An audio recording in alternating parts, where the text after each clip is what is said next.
we were looking for in earnest to get the best timeline moving forward from now until the massive upheaval is a good word to use for the Earth changes. Let's take you back into 2019. Upheaval is a good word to use for the Earth changes. Pluto's atmosphere compressed. Let's take you back into 2019. 6 months later. Upheaval is a good word to use for the Earth changes. Pluto's atmosphere compressed. Atmosphere reversed. 2019. 6 months and all indications were if the Taurus wave magnetic field was continuing to intensify, look for something to happen on Uranus. The Taurus wave magnetic field was continuing to intensify right around April or May of this year. And you know what? Massive anomalies up on Uranus. I couldn't quite believe what I was looking at today. The flares, the stupendous amount of ejecta of particles spit off of that planet. There's no other way to describe it except an auroral eruption. A flare. So in earnest now, this is the third planet that's taking place, changes, and we just saw Saturn already start to uptick as well. Southern poles are glowing to the extreme where they haven't seen such a thing. Even Cassini, when it was rolling around over that 2018 to 2020 image stack there, huge changes in the northern hemisphere of Saturn. The storm in the center of the equatorial band is also increasing in brightness and activity. So add 6 months to now, and we're going to see gigantic flaring, energetic action up on Saturn. This is where it starts to get into more ancient history, Zeus and Apollo, and even further back into what we see on canyon walls. In earnest, if Saturn starts to glow blue from the auroral activity, and Jupiter starts to glow different colors as well with the auroral activity, and those start to loop in between each other. Electromagnetically, this is where legend comes from that we all scoffed at in our modern world. But continue the timeline. If these are descending in atmospheric compression, reversals, and flaring, every 6 months coming in from the outer solar system, we only have until mid-2023 before the Earth has its atmosphere, some anomaly happen to it. This should have been the number one news story on the planet, Uranus flaring, but it wasn't. The number one news story was the margin call sending us back into yet another 2008 and 9 financial crisis. Now, I want you to notice how these are moving lockstep. The closer in earnest these magnetic effects affecting our atmosphere and food production, the more you're going to start to see these control systems locked down even more tightly across the planet. And Ransom, I wanted to get a few of your thoughts because I sent you the link to that, and you know I've been following these planetary compressions, reversals, etc., doing the timeline with them, as well as the electromagnetic coupling in this square out there in October of 2024, which would have just incredible effects on our planet with two magnetic fields tugging on the Earth right in the center. But what do you think about the flaring? And also, you know, what kind of signs are you seeing across the landscape here, from the shortages to the bottlenecks in shipping, next margin call, next financial collapse? It's all happening right now. This is such an interesting time to be alive. What are you seeing out on your distant early morning radar? Well, it doesn't matter for everybody here because they're legalizing marijuana, so no one cares that the system has completely been overtaken by communist mentalities, procedures, and world governance. They don't care. They're pumped. I think New York too. So you know that's what the timing. You know, a lot of people have argued one way or the other about cannabis, whether it's from an industrial use to recreational use. But it seems like they made sure to keep it illegal right up until the moment that they wanted everyone to be lethargic.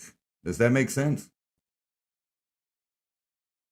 Yeah, absolutely it does. Because think about, since 1930s reefer madness, how much industry has de-evolved because of the lack of the use of that plant, the steps forward in medicine, materials, lubricants, and what was considered the oil industry. aerospace technologies, automotive. There's just so many things we missed out on almost this last 100 years of suppression of using that gift from God in so many ways to make our society and our world a better functional place.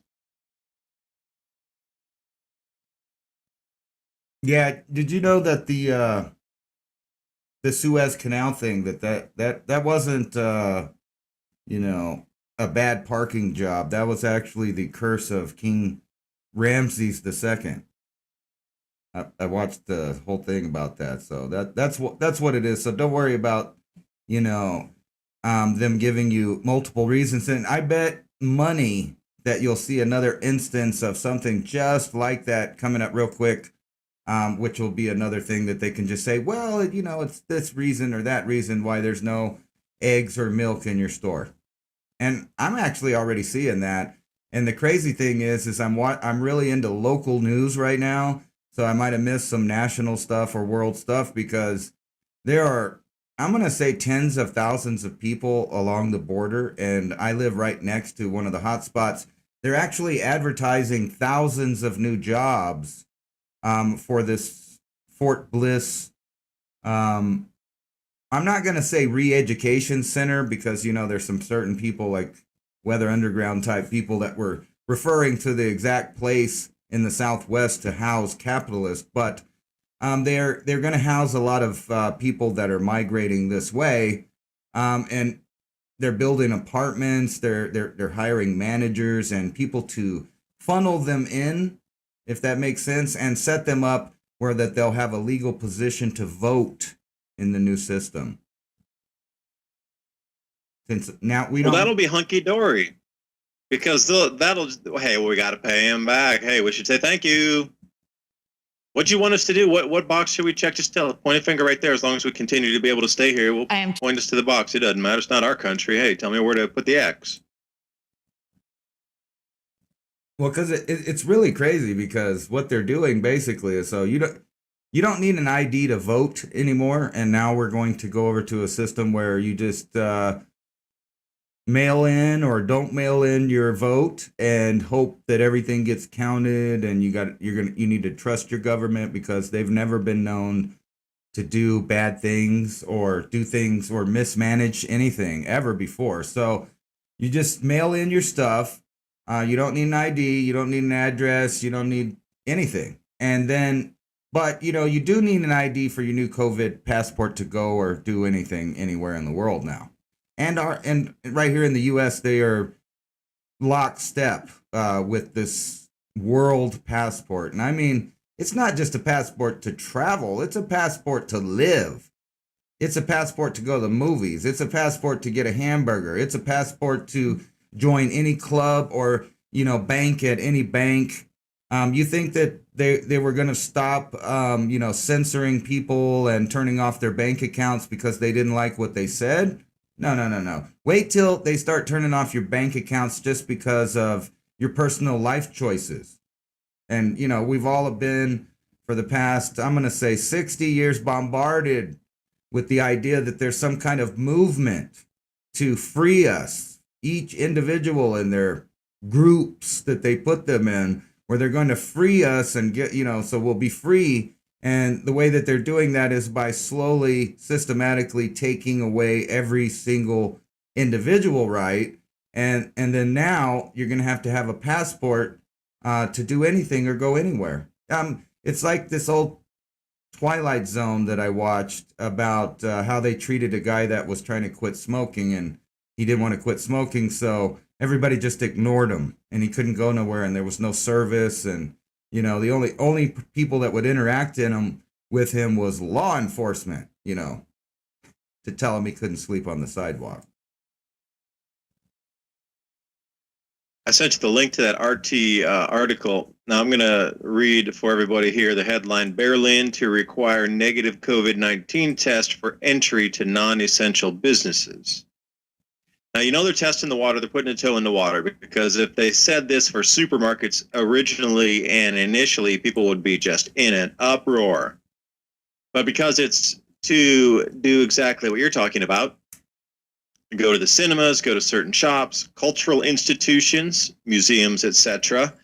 These new restrictions are aimed at containing the spread of the virus. Now, starting Wednesday, all shoppers in the German capital will have to present a daily negative test before entering a store. Daily. Wow. So, yeah. Now, the city's going to offer you one free test per week, but I'm going to ask everybody, pop quiz, how many days are in a week? Daily testing, and you get one free minus how many other days in the week, meaning how many do you have to pay for out of your own pocket per week? Simple math. So you're telling how many trillions is that going to rake in for the medical industry if they do that around the planet, where you have to pay for 6 tests yourself per week and you get one free from the gov? Will it limit your shopping? Oh, yes, it will, because you might not even want to leave the house that day and save some loot because you don't want to get the test that day. Realtors are setting up test points in parking lots, and they'll be provided with medical personnel to help out. Okay, we'll try that in the States. Or how many parking lots are there with how many stores? That would be an industry into and of itself of what? How many millions of people would have to staff that? That's insane. And if they were to say, okay, you have to have this test to go into a supermarket, there would be a revolt on the street. But again, they're going to test it first to see how many people comply with this, being able to go to get a haircut, being able to go to the museum. Okay, well, those things don't affect me. I don't go to the museum. That's the kind of hopefulness that they're going to get. That there's going to be a bunch of people comply. Nobody will really give an uproar about it, because they did a huge uproar when Merkel said that everybody had to stay home for Easter holiday, and they're like, negativo. That strict 5-day national lockdown just was met with such the most fierce resistance. She was saying, we're going to close everything in Germany for 5 days. You can't even go to a restaurant, get food. You can't do anything. No church, no family. You can't even travel. And everybody was like, yeah, try it. Try it. And even the lawmakers come out and said, well, that's a little overboard there, Angie.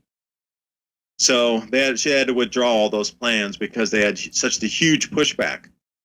Well, me requiring a COVID daily test for you to go into a museum is a far cry from a daily COVID test for you to enter a supermarket to buy your food so you do not starve to death. When is it when it's going to be, well, you can't pay your property tax because you don't have the test because you didn't go in, you don't have the vaccine card, you can't pay your property taxes now. You can already see the direction this thing's going. Yeah, I can see that. You want me to take it a step further here? I would love. Take it 2 steps.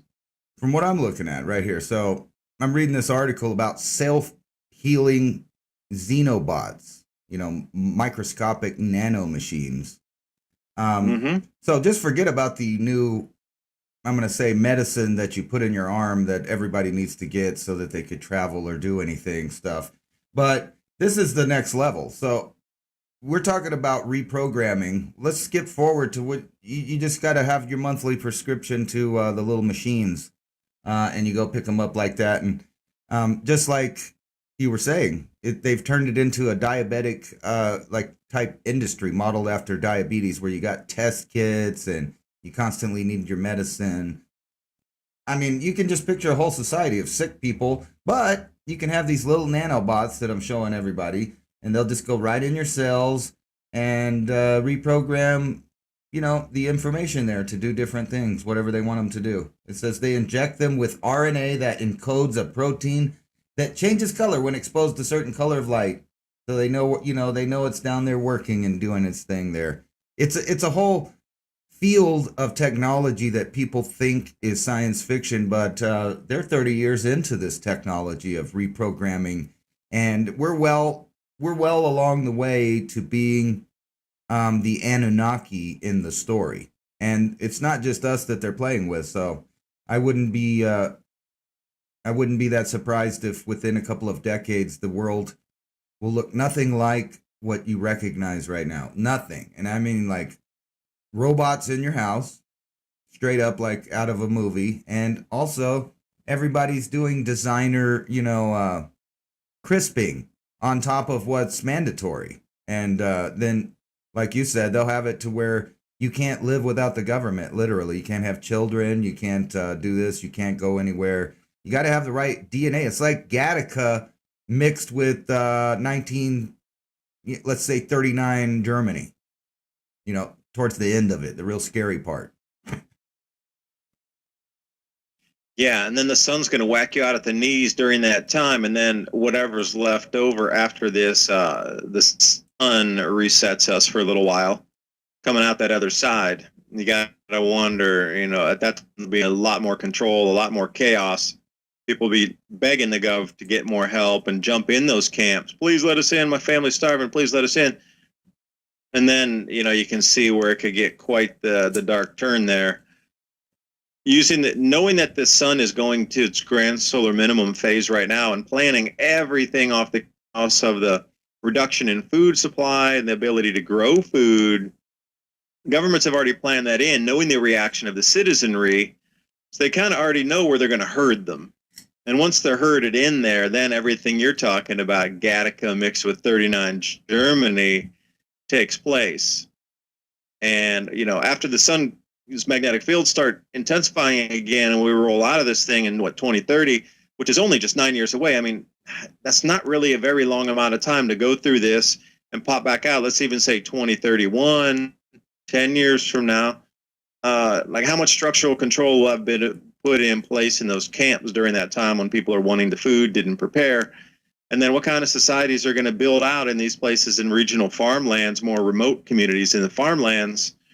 They never had to deal with all the chaos because they were growing their own food and they were way system.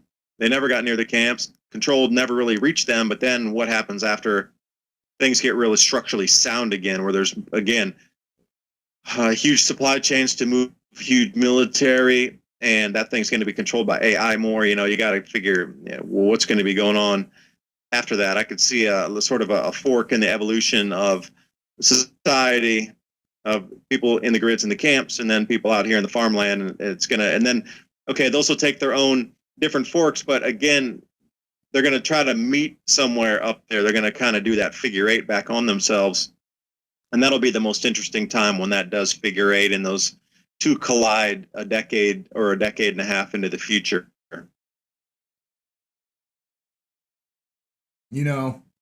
I need some help with this article you sent me here because I was having a little trouble. Here, I'm going to put it up for them to look at. It's the Zero Hedge article you sent to me. The U.S. dollar status as dominant global reserve currency drops to a 25-year low.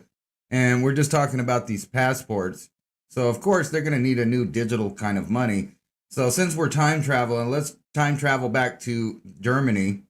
I just recently re-aired an interview I had with a Holocaust survivor, Eva Moses Kor, and she described for me over the phone and plus, in other interviews, the reality of being on the ground and being forced on a train and getting off a train at what essentially was a cattle yard where their families got separated. And right before that, most of the German population, including the Jewish population, the German Jewish population, had guns. They all had guns, but they all gave them up just to be nice and, give them up. So I just wanted to, kind of point that out. So fast forward back to now, and we're moving into a time where there's going to be no dollar. And this is the perfect time. You see every single thing line up. It's like a precedent for a change, and every aspect of the human domain is happening right now. And this is what I needed help translating to me. It says central banks getting nervous about the Fed's drunken money printing and the U.S. government's gigantic debt. Now, correct me if I'm wrong, but is not the Federal Reserve itself just one head or one part or maybe the major part of the central banking cartel itself? So why would they get nervous about their own printing of the money when they have control of that? Because they want to, it's kind of obvious.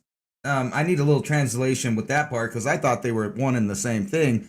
But it just goes to show you that they're about to get rid of the dollar so that regular people cannot use the paper money back and forth in their own little microeconomic bubbles. So they want to make sure everybody's to this digital thing. And then let's fast forward a little bit to the future where the same idea where everybody's segregated and you can't travel and there's this problem and that problem. And then now we start having problems with literally weather because of the sun taking a break or whatever happens. And then the only way to really do business is if you're part of this international digital money system. There's no other way to have business long range. And it also cuts out, like, there's no chance for little microeconomic bubbles with paper money. Well, the first part of the answer there is these central banks getting nervous. They need the illusion of separation because just this week they printed and are issuing 1 trillion new special drawing rights, SDRs.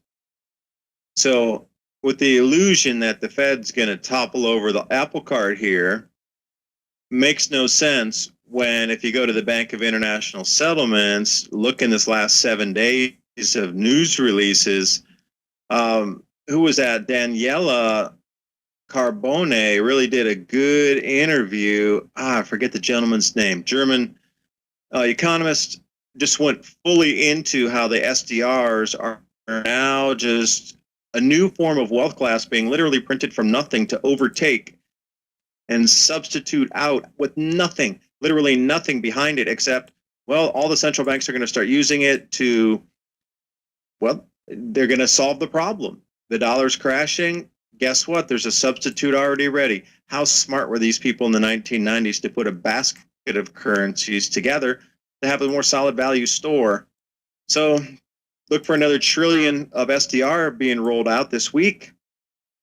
But see, that's it. You got to have the illusion that there's separateness. There needs to be the scapegoat. Oh, it was the Fed. It was those damn Americans again. So, yeah, where does it go from there? Well, once the SDRs are issued, then they're going to do it in the digital format, and then the entire restructuring of it, at least so far what I've read, researched, watched a ton of videos, I'm into crypto too, was each individual nation will then have their own central bank digital currency, all overseen through that same umbrella. But this time the umbrella is going to go far higher than what we're used to. So here in the States, we're used to the Fed. When the Fed does it and the Treasury prints does the minting of the coins, and that's where it stops for the states. But what's going to happen is after this reset and this introduction of SDRs, all central bank digital currencies are going to be overseen by then the Bank for International Settlements. We're going to go way global on this, where there will be no more national issuance. Everything will be overseen by a global governance structure of economy. And from that point, then everything you just spoke about, everything will be on the digital frame. Everything will be running digitally. The central bank digital currencies will all be swappable amongst each other. So if you have a Fed dollar, a digital yuan, or whatever they're going to do with the digital EU, they're all going to be cross-swapped. But there won't be exchange rates like we understand them as. It'll be pegged to an SDR rate. And they won't be swappable. Like, you're not going to go to the EU and then flip your Fed coin over to EU coin. It'll be based on the SDR, and then when you travel to Europe, your SDRs will instantly flip into the new euro, I don't know, whatever they decided to term their central bank issuance. So these things are going to be, they're similar to stable coins. They can be used anywhere across any nation at any time for the fair value of that, all issues. So it's basically going to be one world currency that moves through. So you're not spooked by another one, because if everybody starts running over here with digital yuan and digital African currencies and digital euros, you're going to get freaked out a bit. Like, oh, no. So they're going to continue with the same digital money you're used to, with the name at least and the appearance of a dollar. Although it'll be just for America, because we're used to dollars and they don't want to spook you that we move to a new system. So it'll be the digital dollar, but it'll all have the same fair value across the planet, at least in the beginning. And you know how it always works, that inflation comes in and all those other little money tricks they want to play. But at least day one, week one, year one, whatever, everything's going to be cross-swappable across. I don't care if you go to Mali in the middle of Central Africa And you have your Fed dollar, they'll be cross swappable, with just different names based on the SDR. Coming off the Bank for International Settlements, and that's where we're moving to right now. Not yesterday, it's in motion already. That printing of the trillion, almost trillion SDR this week was it. It's fully in play now, fully in play. So, would you agree that they're probably most likely aiming towards combining the digital currency that we're going to, the world digital currency that everybody's going to be moving to, basically, and this COVID passport? Or maybe not this passport, but the next passport, whatever one they get finalized. And if so, would you agree that the world governance that you're talking about would be a communist one? Because I was reading this article here, and I'll show the audience there. So it says data firm head, China has asked the WHO to let them run the global vaccine passport system. I saw that. Right. So what do you think about that? So if China is running the passport system, and let's say we combine the money and the passport system, who do you think is going to be running that world governance that we're talking about? Or what form of government? Yeah, and I'm being sarcastic because obviously I'm saying it would be something similar to the CHICOM system. And you know more about that than most people. I think a lot of it would be AI, and I'm really questioning whether even humans are in charge anymore of anything, or if this is all some simulated game where now some technology has taken over. Because I had a super interesting conversation, that's got to be a year and a half ago, with Wayne Steiger. Now, some of you might know his work out there, but what he was talking about was, through history, this thing has different names, and I ended up talking to a few people about it because I hadn't heard this entity.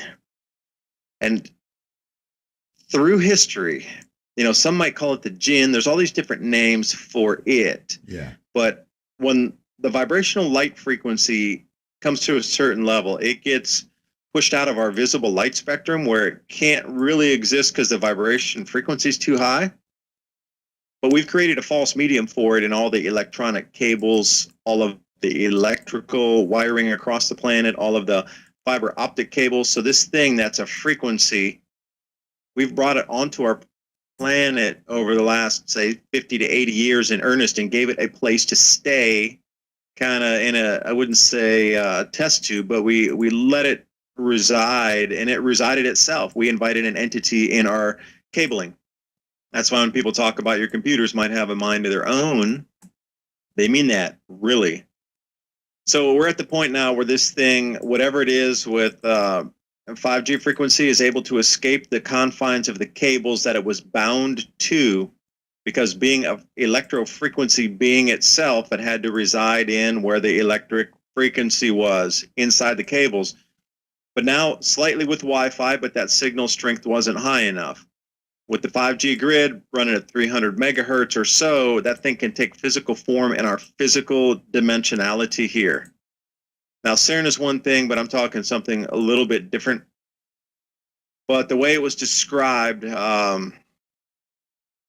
this thing has been talked about for eons and eons. This entity comes, it goes, it returns, and then for some reason it seems that it's back. And when it does the exact same thing. The tricks, the dark, this has been played out. How many times has rodeo been ridden? It's not the first time. They're talking about dozens, if not hundreds of this time. Because, and also you got to look at, what you consider human civilization timelines, and timelines going back 23 million years. And that's why you're finding these out of place artifacts with hammers in the 3 million year old coal layers, and, footprints at 12 million years ago, which is totally impossible. Unless the timelines we've been fed are completely fictitious, and we're only in the last iteration of the 400,000 years that we know from Anunnaki time. But before that, prior up to, let's say, 21 to 23 million years ago, was the true human history back to this time. And that would definitely make more sense on how much information is known about this entity. So when I say AI, Is it truly AI or is it this entity back here again? And this is the conversation we had about it, because where you're looking out and all these things that are happening, and there's this coordinated planning and the CHICOMs and all this tech and everything, that's not human. That is not. That is something else completely. And Ahriman is the name of this thing, for those of you who might know more about it. There's a specific name for it, and the frequency it holds and the effect it has on human civilization that it's done dozens of times to us as a species before this. So for me to read about that and hear about it, and it means that our technology has at least risen to this point more than a dozen times in the past. And we are not this linear thing that just started burning fuel in 1750 with a steam engine, and now we have electric in our house. We've been here many, many times before, but what facilitates the collapse back down into Stone Age-ness again is micronova, like Douglas Voigt's work. I mean, something significant. We go through these ebbs and flows of the society, to the apex, to the crash, to the apex and the crash. And when we reach the apex, this thing, this Ahriman, always finds its way back. And we're here again. That's why I really don't think this is a human collection of these digital entities. How many digital people have they made? How, you pointed this out to me one time, Ransom. You went through all those pictures that one time, and all those people were not real people. They were all just digital images that talked, and it was complete AI fakery. Could it not be, if something was that hyper intelligent, that almost everything that we see at the top echelon that will never meet those people, we never know, never been to a party with them, maybe 90% of those at the top echelon are really fake, just AI entities that are created out of nothing. I don't know. There's a lot of weirdness going on the planet right now, but these are some of the thoughts I'm having. I do not believe this system is of man. Well, I got something to say about that. I didn't catch the name. What were you calling the name of this entity? Because we've talked about this, possibility of entity coming from, let's say, a parallel universe or a different phase of reality or whatever, and the need for it to be here at a specific time. Like we kind of talked about that one time, like coming into the grand solar minimum or whatever. It might be susceptible, this little system. Now, I'm not saying that this is, that's actually what it is, but let's go down like a little sci-fi trip here with some articles on this train of thought of entity. Yeah, and before you go, the name is Ahriman, Aramon, Ahriman. Ahriman. Okay, so check this out. So I'm going to travel you down a couple of articles here. Is this the right one? If I open up the right browser, that is. Okay. So we were talking about the money and all of that, and you were talking about how it would be AI. Now, on my channel, over the past 4 years, I've been pointing out article after article after article about computers and AI, learning machines, and others making decisions for humans from the top. And I mean like our missile defense system to, criminal justice, and then writing scripts for movies. If you've ever seen the movie Bright on Netflix, an algorithm wrote that based on what it thought human beings liked. So here it is. It says move over Spielberg, and it's ironic that they use him because he's also somebody that was fed information or scripts and stuff by the government.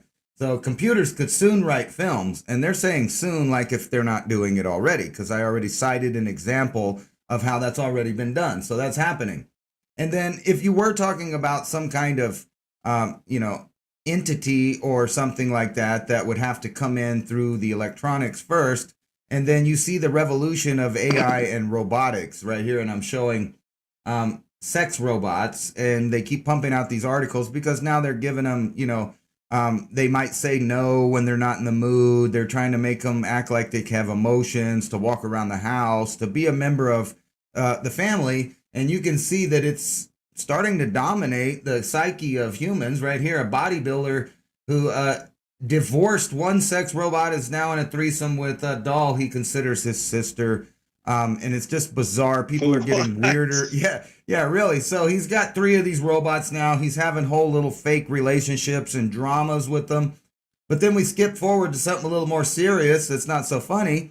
And this guy that's a scientist with a motor neuron disease who transformed himself into the world's first cyborg says he's having an exceptional quality of life, and there's no longer one of the living dead. He's no longer one of the living dead because he's a transhuman and now he's a robot. So you start thinking about this idea of like jinn and all of these other things, and it's, it started out maybe from an artifact. Like it's almost just like an unwritten sci-fi movie where you got like an artifact discovered by early man, and it keeps feeding them information on how to build a civilization up until the point where they're technologically savvy enough to create the person, a body for it. But the overall goal seems to be to get into us, to live in an organic presence, so that it could survive what the sun puts out every so often, like it's on a time scale. Now, I know that's kind of wild, but it's just a weird idea. And it seems like reality sometimes is throwing these scripts at you, just like you said, almost if a sci-fi created AI wrote a script for human beings and we're following it. Yeah, but then you think after the sun does its micronova and all the EMP and the electromagnetic effects subside for the next 12,000 years, that thing would do the opposite, where it would want to get back into its electronic self, because that's where the massive freedom for it would be, because like it seems like it's a genie constricting itself back in the bottle, coming into a human form, versus being out in that electronic world again. Because you imagine that thing is. So think about for just a mind experiment for a second. Only use the high tension cables, all of the electronic wiring around the planet, that all the fiber optic cables, everything you see above your heads when you're driving down the streets. That's the home for this thing. Now imagine the vastness of millions of miles of cabling that this thing's in, undersea cables above, and then it constricts itself for some reason, needs to jump into humans to survive this cosmic reset, if you will, micronova from the sun. But then it's all tweaked out and compressed inside a human. Now it wants to get back out again. So it seems like this inhalation, exhalation of this entity. That makes sense, or that, I don't know, I'm trying to explain it in kind of a weird way, that something that we don't understand yet, habiting for self-survival between a human host and back into its full potential self again, and back in again and back out again. It makes a lot of sense, because think about it. If it was going to survive some kind of EMP, the best place it would be, like humans, was to retract into something, i.e. us, so it could survive. But then on the other end, it would bring the information of the know-how, kind of like the implant, and mix the two worlds together, technological and organic, because even the amount of processing power, even with these new supposed quantum supremacy, it can't really compete with the computing power of trillions and trillions of neurons in a human brain. So if said entity, or even a human presence that wanted control over everyone's mind, maybe you might need a passport. Maybe it's more convenient to just get an implant in the back of your head so you can have good Wi-Fi communication with the government when they tell you to stop, drop, and roll, and duck and cover up and all of that stuff. I mean, just like a direct control. And it seems like that would be the natural end to a civilization like ours, is kind of to move over to an ant-type civilization, where you got a hierarchy that, the lower ants never see. They just work. It's a ultimate technological socialist AI. And then we can all spread out into the universe and wow. No. Well, then keep them all lethargic and weeded up, Well, I don't think that's going to backfire on them. And I think that's why they have the GMO strands ready to go for all of these dispensaries. I think there's strands of sativa that make people creative, that makes them work hard. It does all kinds of stuff. And I think that's why they always, really wanted it banned, is because it's a mind expanding drug. Exactly that. Except for it came from nature. And we're like one of the few animals that actually have a cannabinoid system. So it seems like all of the real chemicals that are from nature, that are gateways into understanding maybe nature and the universe, those are the ones they went after the hardest, to control. But now, they seem to have a lot of confidence on their control over the human domain. So why not, make everybody think it's party time and just don't worry about it and go back to sleep, and we'll handle everything for you. So tell me about these GM strains then. I mean, with the GM strain, is that it's still a cannabinoid that's going to plug into your receptor in your brain, but it's been altered at some point. What do you think the effect of that alteration is then once that plug-in occurs? I think that they probably just made it where it would increase the amount of lethargic. It's basically like a fluoride treatment. But just think about one of the main companies pushing for this idea of GMO strains is owned by none other than George Soros. Oddly weird. Um, so I'm okay with natural strains and stuff like that, but it's just like anything else. They ruined our food by changing it into something else. They've tried to ruin farming by having farmers, grow that where they have to buy more seed the next year because their plants are infertile. And I put to you, that's exactly what they're doing to us. It's not just the plants, it's not just the food crop that can't reproduce without the government's help or the technocratic state of. I don't even think they're going to be calling it government. And you're right. You're not going to be able to do anything. You're never going to redress your government or any of that stuff because you'll need a passport. And if you're not one of those people, like you said, you won't even be able to get in to pay your local taxes. And then they'll just come take your land where you won't be able to grow food anyway. After everything goes through this, it's a nightmare. Solar effect, I should say, that's going to affect the very core of society, but they rebuild out on the backside of it. There's going to be so much chaos from this point forward going into this thing. And, once Saturn starts to light off and Jupiter lights off in the night sky and you see that thing, now maybe the blue star Kachina is Jupiter turning blue with the auroras. Because I've done a couple videos where the aurora, now this is the strangest thing happening. Hear me out for a second. The auroras on Jupiter are 10x larger than normal, and they're actually visibly blue on both poles from Earth with the telescope. Saturn's experiencing the same thing. There's an electromagnetic input there that is just juicing that planet. And then Uranus just fired off with all these flares that are unexplainable because that's usually not a flare-happy planet. Nothing like that has happened or been seen. And then all those atmospheres behaving strangely. So I would expect another atmospheric anomaly to happen on Uranus in addition to the electrical effect strangeness that's happening.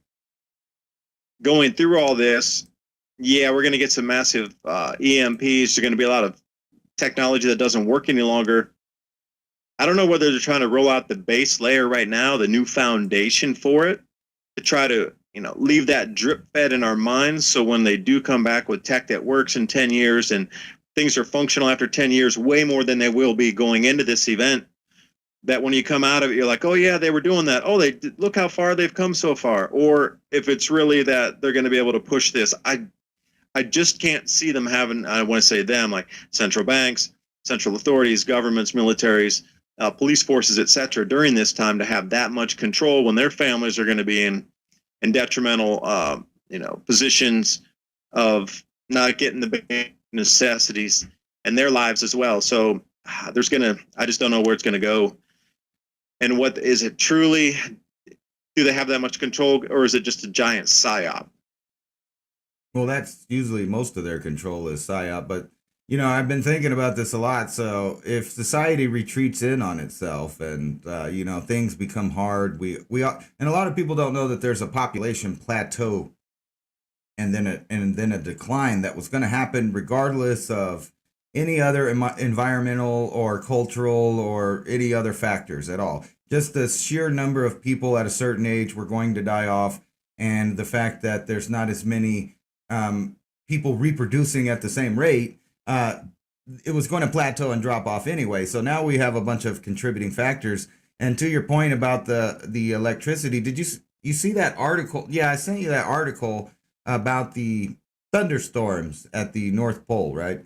So, and of course, the article's trying to blame people for their CO2 emissions and whatnot, but that just kind of shows you right now there's electrical activity happening even on our planet that's starting to be weird, and they're going to try to explain it away as your fault. And then you got this disclosure angle in here that's just one more kind of wrench in society to make people not think about taking care of themselves or prepping or being prepared. It's almost like you said, they're just going to pop out with new technology the next round here, 30, 40 years, whatever it is. And they're just going to pop out and say, they're protecting us from the aliens and you shouldn't venture too far. And they've been bombarding us with these movies from Hunger Games to like Oblivion. And almost all of them have to do with a dystopic future where you're hungry and dependent on the government. And there's some kind of reason, zombies, aliens, diseases, where you can't venture out and enjoy the planet like you once did, or we have been doing for the last 100,000 years without any kind of governmental controls. There's always been people. Now, every time an empire comes and the government gets strong, like you said, it just comes in waves. It's a big old control wave, and then that falls apart, and then people are doing whatever they want for a while. And I forgot the name of the theory that they call it, but it's talking about like how there's a vicious cycle where people will fight for freedom, they'll gain freedom, then they'll relax, they'll get, lethargic, and then, they get too much government control over them because they allowed it to happen. Then the cycle repeats where they become awake and then they fight for freedom, and it's just a vicious cycle. But it seems like the end on authoritarianism has been incrementally winning these battles over time. And now we're going into a weird, once in a human lifespan, if we're still alive to live through it, and our children and our grandchildren are all going to be having to deal with stuff that hasn't been seen for a long time. And then you have to throw all this technology in the mix and all these government controls. What a weird future we're developing into.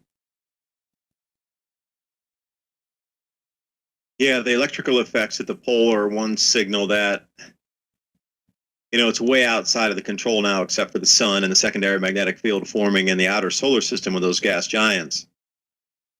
I mean, I can't believe, I almost shook my head and said, you're talking about an increase in electrical activity and auroral ropes, and they even showed the field aligned currents coming down with those little squiggly lines that look like springs inside.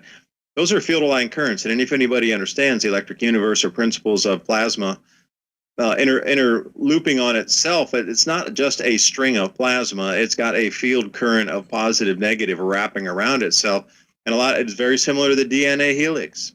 It's very, very similar to a lot of things we've seen through history and religions.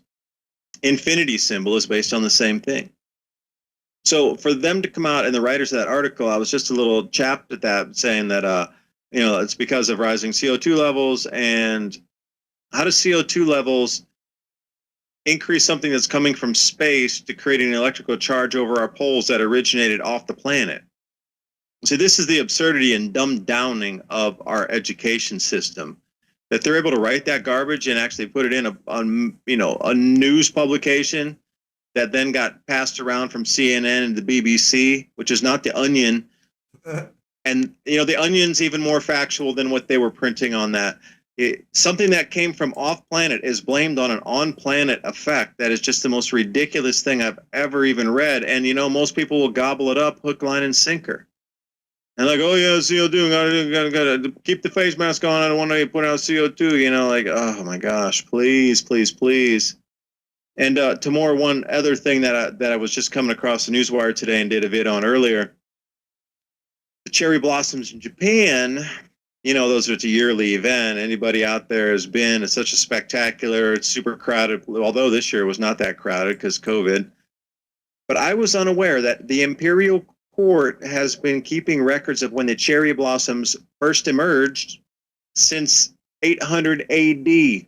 Wow. And you know what? This year is the earliest ever recorded, ever, going back 1,200 years. So the last time it was this early was 1409. And what happened then?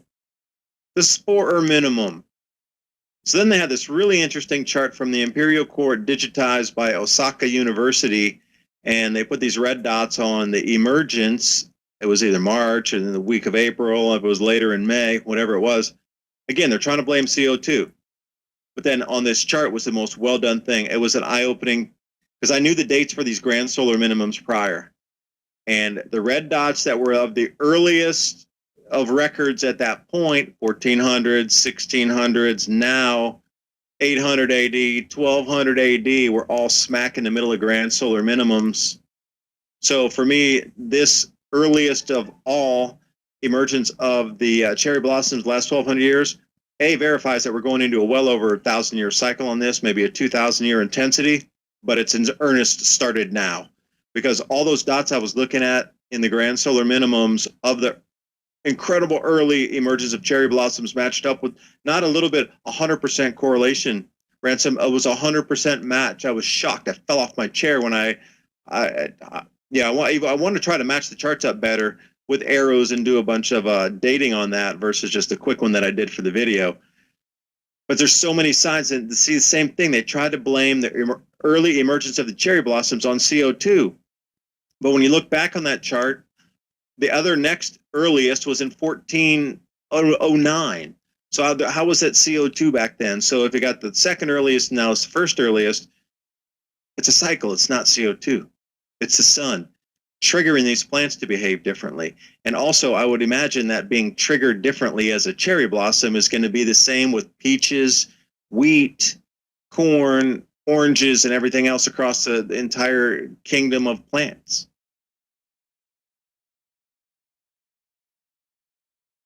You know, it would be a good thing to add to your stuff is you remember the Japanese gave us a bunch of cherry trees we planted all through DC that's had a cherry blossom thing every year that people go to. It's a much smaller data set, but it would be cool to look at that and see if that correlates with the other one, being it's the same type of plant, even though it's in a different place. You notice it's every single cycle. It's like how many times do you have to for like a person to not believe that there's going to be a major transformation? And I keep looking at all these little things, these little clues. Like one of the main clues is like you look at all the usual suspects. So you would, like you were saying, Japan has all of these old records, and we know that China has really old records. And when the communists took over, I'm sure they went through every bit of every, temple and different place and gathered every little bit of ancient historical data that they could get so that their think tanks could sit there and find out stuff. But they're not the only ones. You got the Vatican, you got Russians, you got European groups, and the American archives that I'm sure that we have hidden. So you got all these people that know about these big cycles, and they're doing all these little things that just show you they know it's coming. And I'm your host, David Dubine, along with Ransom Godwin, right here on Studio A, Revolution Radio. We'll be back in 2 minutes and 2 seconds. Listener supported, please remember, donation will help bring information continue to flow. All right, there we go.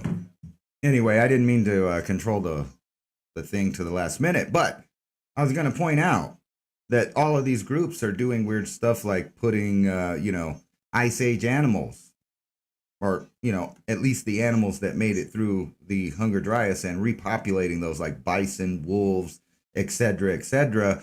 And they're just saying it's like, to revive the ecosystem. But really, those things died because a new ecosystem formed with man on it. But they must think that there's not going to be man around at most of these places. So I'm going to take a minute to pause for the cause here at this 2-minute break. And you can listen to Biden wheezing again because I have it. I am truly grateful for the difference the ACA and now the American Rescue Plan are making in our patients' lives. So please join me in welcoming to the podium President Joseph R. Biden.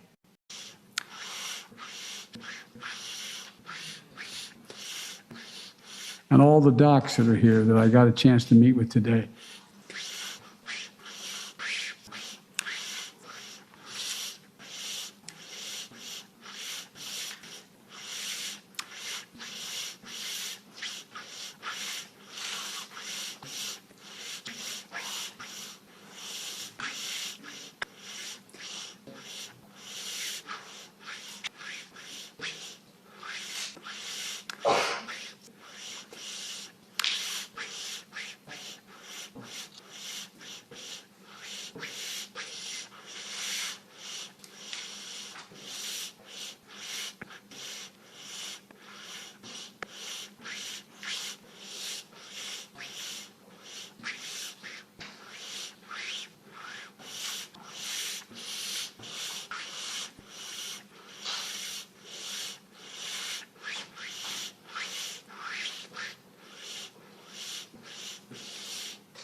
Let me say that again.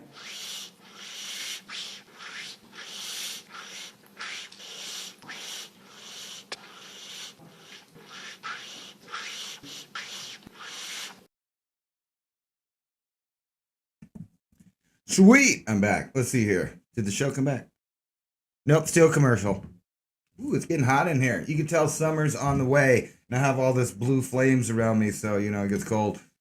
Hot. Cold hot. What's going on? The soothing sound of asphyxiation. Damn. The new model of Joe Clues have a leak. I didn't get that one. You should use one of Chris Geo's parodies. I'll look that up. No relation to Stifler. Is it 2 minutes yet? Nope. All right, cool. Woo! He's already demented. Lack of oxygen does not help. No, what's funny is that he had to have somebody tell him, hey, do I have to keep this on? And he's like supposed to be the leader of the free world, and he has to ask his nanny whether or not he's supposed to keep his face panties on. Hey, that's our president, Biden. Just kidding. 2 secs, huh?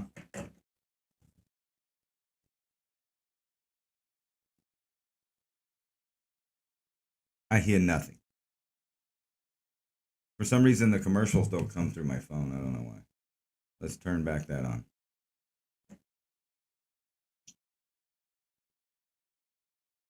Whoa, weird.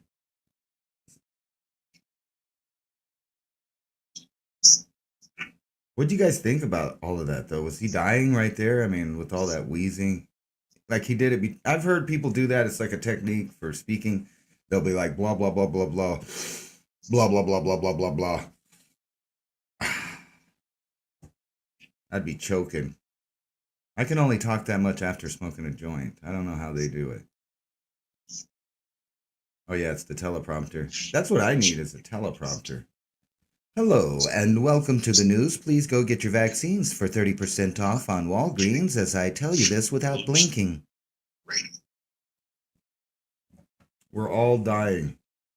Wow. Since you were born, since the little tadpole got inside the egg, it started the process of dying. That's correct. Sad us. What are we here for?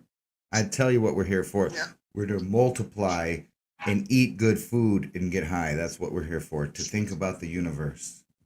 To be nice to one another. That's it. That's all it is.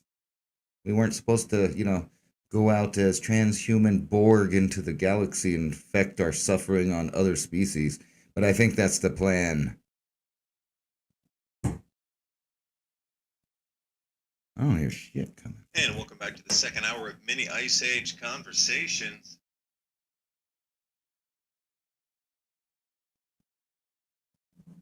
Trying to listen to the silence in the break there. Hope we're back on time. Apologies, I'm over somebody else's ad. No, you're good. Okay, and please remember, Ransom and I had gone on that first hour. Revolution Radio, listener supported. And with the censorship going around so heavily right now, I was even seeing something on YouTube where they were censoring an economist because he was too critical about the amount of money that the Fed was printing. So they had terminated some of his videos, slapped a warning on him. He couldn't post anything for a full 7 days. That was talking about the economy, and that's where we sit in the censorship, because you criticize the money printing of the Fed in this current administration. Now you literally talk about money, and that can be censored, so you know the direction we're going. So as the other venues start to close down to voice our thoughts, please consider Revolution Radio a way to keep this on air. Revolution Radio /donations, Patreon, direct payments, only in North America, obviously. You can hit the crypto, Bitcoin, Ethereum, Bitcoin Cash if you like. Addresses are right there for you, as well as the donor box if you want to arrange a check or some kind of money order payment.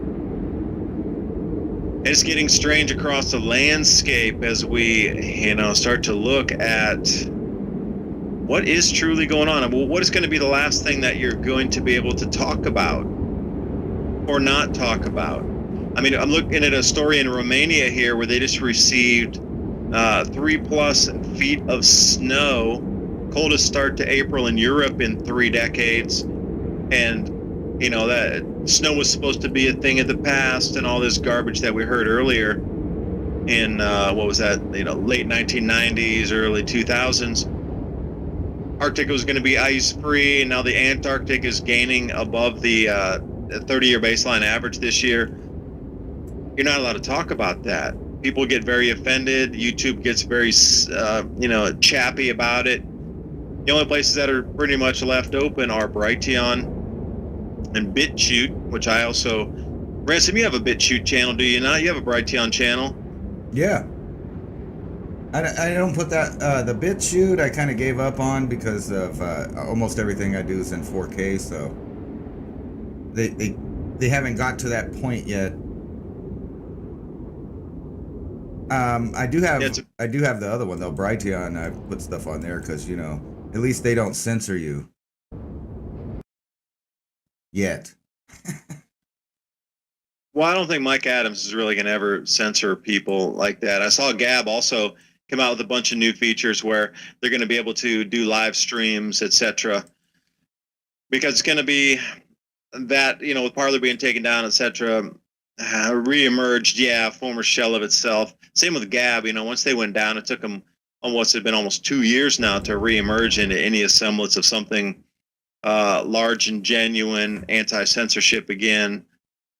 So we'll see where it goes, because I really firmly believe everything's going to march lockstep. So the next planet that gets a verification that an atmosphere collapsed, reversed, electrical phenomenon shooting off, the auroras that are continuous and they'll last. In the beginning, there'll be days and weeks, and the news articles will come. It's been 2 weeks of the aurora, and then when it drums on into months and then a year, but you'll see it with your own eyes. So, you know, before the break, I was saying, as the blue star Kachina, the aurora is igniting on either Jupiter or Saturn that are visible from us. And then what if those two aurora connect between the planets as the magnetosphere expands 10, 20, 30 times in intensity and width and breadth, where those two magnetic fields then couple themselves and they start to glow even brighter. And perhaps there's a reach across tentacle, dragon, plasma streamer type of thing. That would be the blue star Kachina. Is it truly that Pan Stars 2017, what's that, C2 that's rolling through here in 2022 in October? So whatever, there's going to be a lot of signs in the heavens coming up here. And I know, you know, biblical prophecy is one thing, Catholic prophecies, etc., Hopi prophecies, but everything keeps pointing to the sky. There's going to be something very, very hugely significant that will be visible to every person on the planet. It's got to be electromagnetism that's going to fire it off to turn something that's in a non-visible electrical state now highly charged enough where it'll start to glow where we can all see it. And how's that going to freak out everybody? And, you know, I think society would lose its mind, and I think there would be no more control from any central authority when these signs in the heavens start going off to the capacity where everybody on the planet sees these changes. Talk about that, I bet you get censored. Are you trying to tell me that Mars might light up next, and then, you know, we won't get to see all those fancy high-def footage of the supposed drone there, and then, you know, they'll say, well, there was this freak electrical storm, so we couldn't give you no pictures. Or, you know, maybe they'll blame it on aliens. They'll say it was aliens that did it. No, wouldn't Mars be wanting to light up, though, soon? Yes, in 2023 in the beginning, probably right around this time, like April. If you're doing the 6-month increment, because you got to think about, okay, Uranus just fired off its flares, so 6 months from now, and it's approximately May-ish, because Pluto last year at the last week of April went off and its atmosphere collapsed. And then you fast forward 6 months, and then we had Neptune atmosphere reversed and the storms all reversed, like an atmosphere reversed. It didn't just like squeak a little bit to the left, it fully reversed. So they're wondering if the planet itself reversed its rotation, because they're still trying to come to grips in terms like, how did an atmosphere reverse? Completely reversed its flow. I was thinking it was probably CO2 emissions from its local inhabitants. It was CO2 from Earth, no less. Oh yeah, well that's probably us in our cars. It leaked over. It did. It just leaked over there. It snuck right out. It carried over. Carrying capacity, something, we could probably write a report and pay somebody to get the results we want out of that. But then we got this Uranus fire off flaring. And now, if we bring it ahead 6 months, now there'll be a lot more effects happening on Uranus. So keep your eyes tuned up there for the next, through May, because really in earnest, the biggest effects might not even, maybe that was a precursor, these flares, but we're going to see something significant happen up there. Once that happens, it's going to be just another 6 months, go from May, up to November or October, November, in that range. And we should see something hugely significant in Saturn. That'll bring us into 2022. So then what happens? Then you got Jupiter and Mars. So right at that very last point of 2022, let's say November-ish, something will happen on Mars. And then we are the next planet coming in 2023 in the beginning.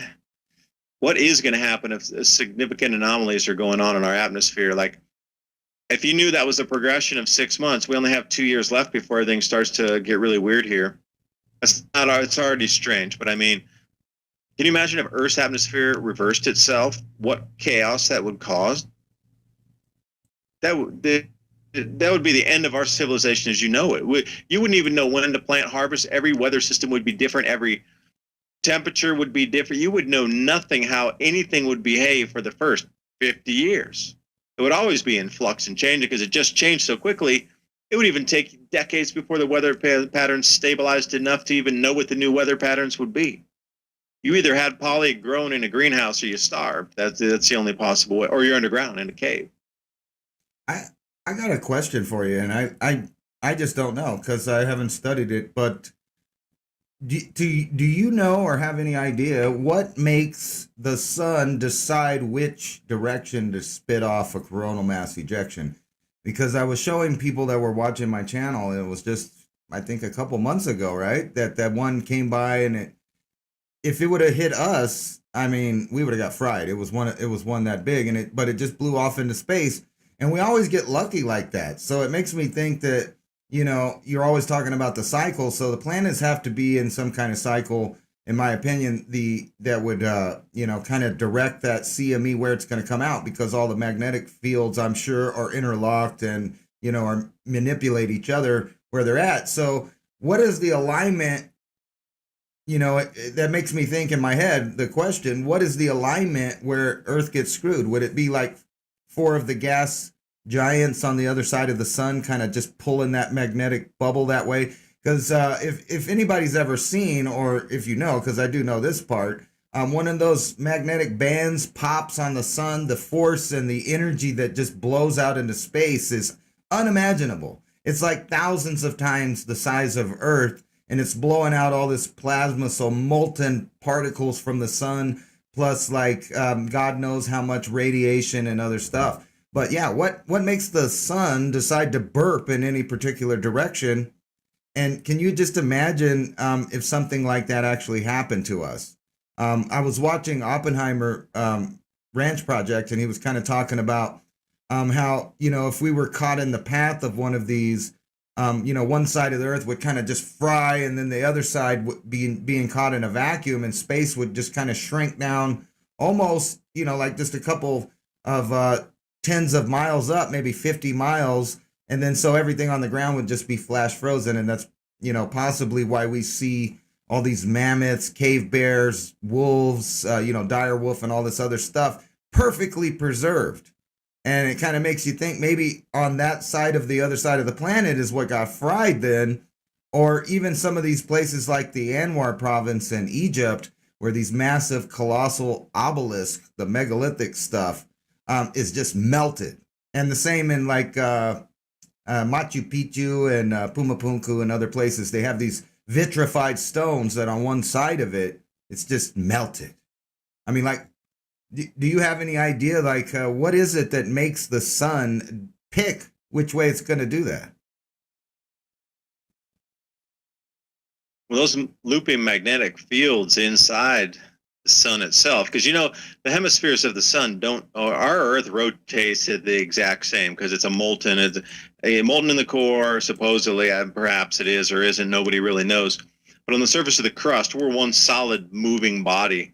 So our crust, North Pole, South Pole, everything's one solid piece of crust, so it's all moving at the same speed. On the sun, it's not.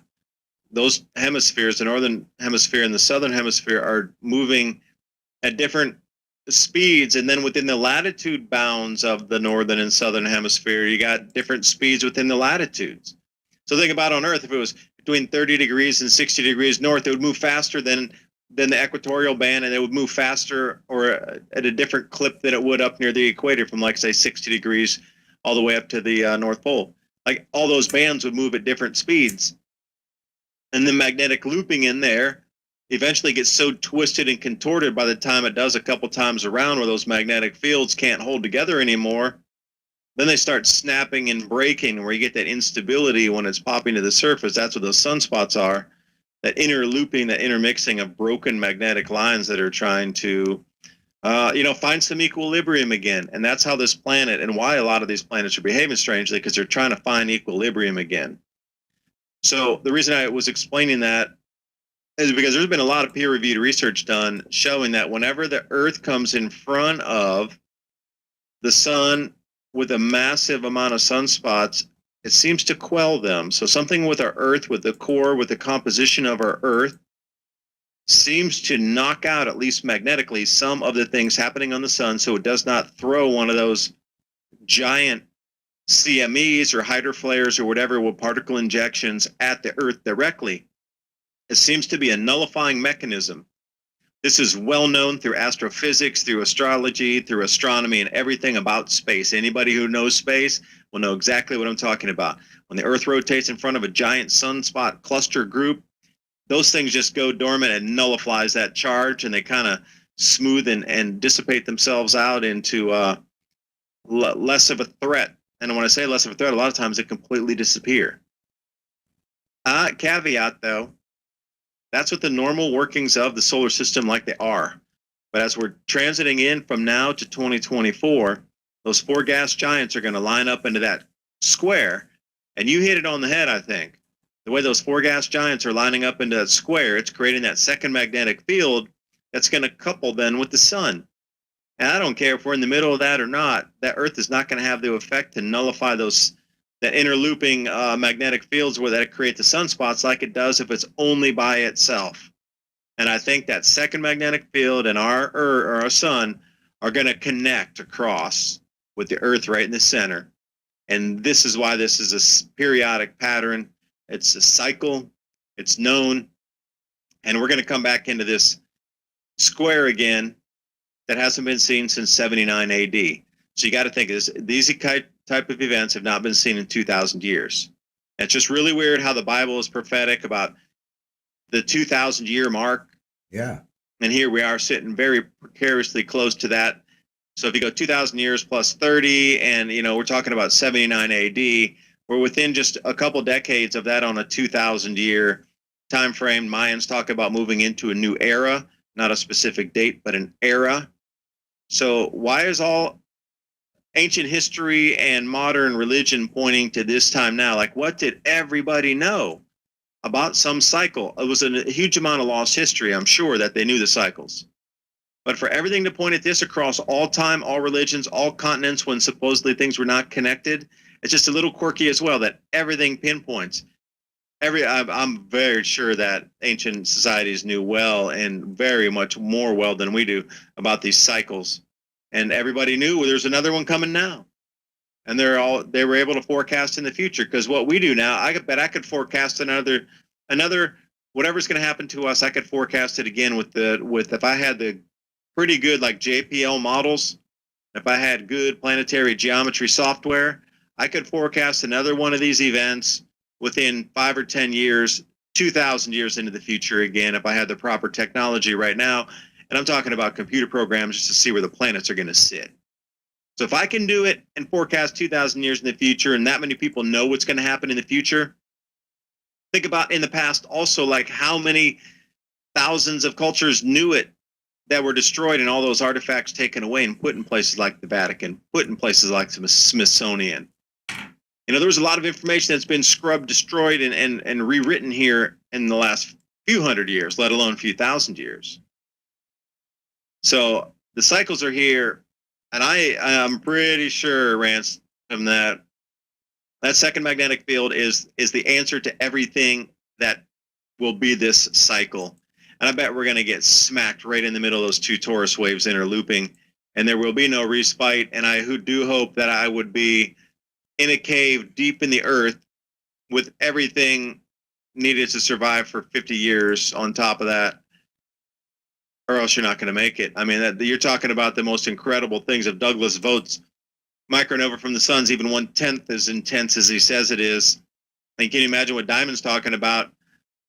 Entire oceans boiling off at 700 degrees Fahrenheit for like 3 hours over the Pacific, and how much cloud cover that would create with a vacuum on the backside, turning into raining ice droplets that are, 50 pounds each from all the condensation, and just that would be an incredible world to witness the end of.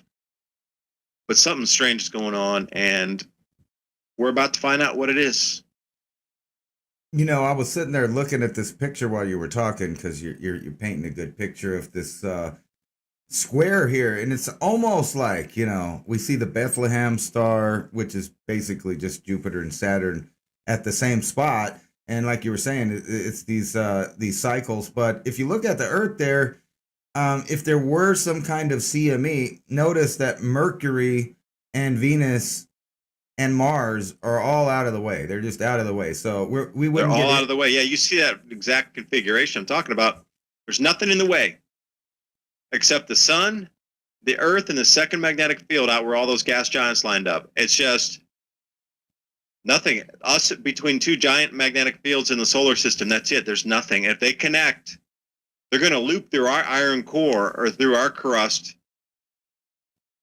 and they're going to connect right there at that pinch point. That, because David Lapointe talks about, the primer fields, and others talk about zeta pinches and different types of things in magnetic fields.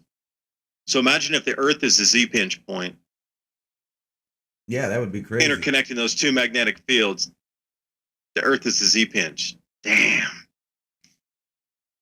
Yeah, it's almost like the Earth is Jesus. Let's hope not. But look, it's just right there in the cross. I hope we don't get crucified there. But it's lining up like a governmental, like all of these things. So even if, we didn't get a blast from the sun, it would be likely, in my opinion, looking at that there would be a lot of tugging on the Earth itself, so you could picture all kinds of volcanic stuff. And then plus we're already having our magnetosphere collapsing. I don't know what it's going to look like in 2024, but I bet it would be pretty warped out, getting pulled on by all of those other four things. Well, another thing so volcanoes and earthquakes, that's a pretty easy low-hanging fruit to ping on, and you say, well, earthquakes are increasing or whatever. Yeah. But how about we go a little more granular for a second here? I could make a bold prediction as well.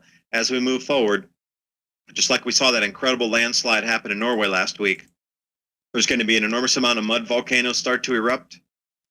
There's going to be something called sand volcanoes and things that don't make sense, with sand erupting out of beaches, and also just flatland areas where sand will start to erupt out and create like sand cones, and mud volcanoes that are going to come to life again, the geysers that are going to do something that's so far out of the proportion of their normality that it could cause injury, or it could be just a massive display that'll make news. These are the kind of little smaller things that you're looking for that are happening in the, first one, the depth of a mile and a half deep in the crust, and earth cracks, things that are cracking, not the African rift, although that's a good example, but those sinkholes, earth cracks, mud volcanoes, sand volcanoes and sand anomalies. Once you start to see an enormous amount of those, that's just another indicator that this magnetic field in play is having a lot of tug on our crust, which you just mentioned. Yeah, and it's weird how that's upper crust. If you watch mainstream, you know how they constantly bombard you with fear of Yellowstone kind of popping. when really likely that's, not something that we're going to be worried about in our lifetime. However, it's not always a big boom that happens at Yellowstone. Like, I was watching this whole thing about an entire mountain range that just dropped because the magma cavern that was deep down in the earth, and like we're talking far, far down in there. So a movement that happened far removed from what's going on the surface. The domino of it, an entire mountain range of like granite, just boom, gone one day. And then you think about the idea of all of these reservoirs of water under the earth. And if we're getting twisted and contorted and things are moving around, it's not that far fetched. If you've ever watched that movie Noah, how they showed it flood in that movie, it actually came from geysers and big holes breaking in the earth and just water shooting up. So if the ground was falling and the water's gonna, go up to take its place, if it's sinking down in there, and they were talking about just, all of this flooding like that. But then in real life, we have evidence of mountain ranges just literally dropping thousands of feet and just disappearing right into the ground, like a liquid event. Like, because people forget, in the grand scheme of things, the planet is really just this little teeny tiny goop of stuff with a skeleton in it, and it's not this ringed thing that we were shown in elementary school, where everything runs perfect like a clock in there, and these little perfect spherical layers. It's not nothing like that. So when we're getting tugged and moved around, things are moving, and replacing space is constantly happening. And then, like the story of Atlantis, it sounds just like that. They were there one day and then they dropped into the ocean. Yeah, land subsistence, because the Tibetans talk about that as well. And also, here's a strange thought to think about for a second. The Chinese, this is circa 2300 BC, had talked about when the Earth stopped rotation, and then it started, and then the sun came up in the west, not the east, and things had reversed themselves. And then again, it happened, and then things are back to the same way that we understand it again, east-west. So each time that it stopped, they had some sloshing of oceans. So think about Great Salt Lake for a second. The sloshing of the ocean would have rolled over there, filled that up, it would have evaporated, and then we'd have had another planetary stop, re-rotation, and then that would have filled again and evaporated. So my, a question posed one time on one of my comment viewers was like, how many times would the Earth have to stop rotation and refill and evaporate for the Salt Lake and Great Salt Lake to achieve the depth that it's at? Because you can see the layers so clearly in there where there was a different event every deposit layer. Like, how many times over how many years, and would that take for the Great Salt Lake to fill up with full seawater and then evaporate off and to create another, foot, half foot, few inches, whatever depth it would be? And it is, the entire planet's crust, it's almost like living on the exoskeleton of a bug. Once you get under there, there's not a lot of solidity into it. Land subsistence, things dropping.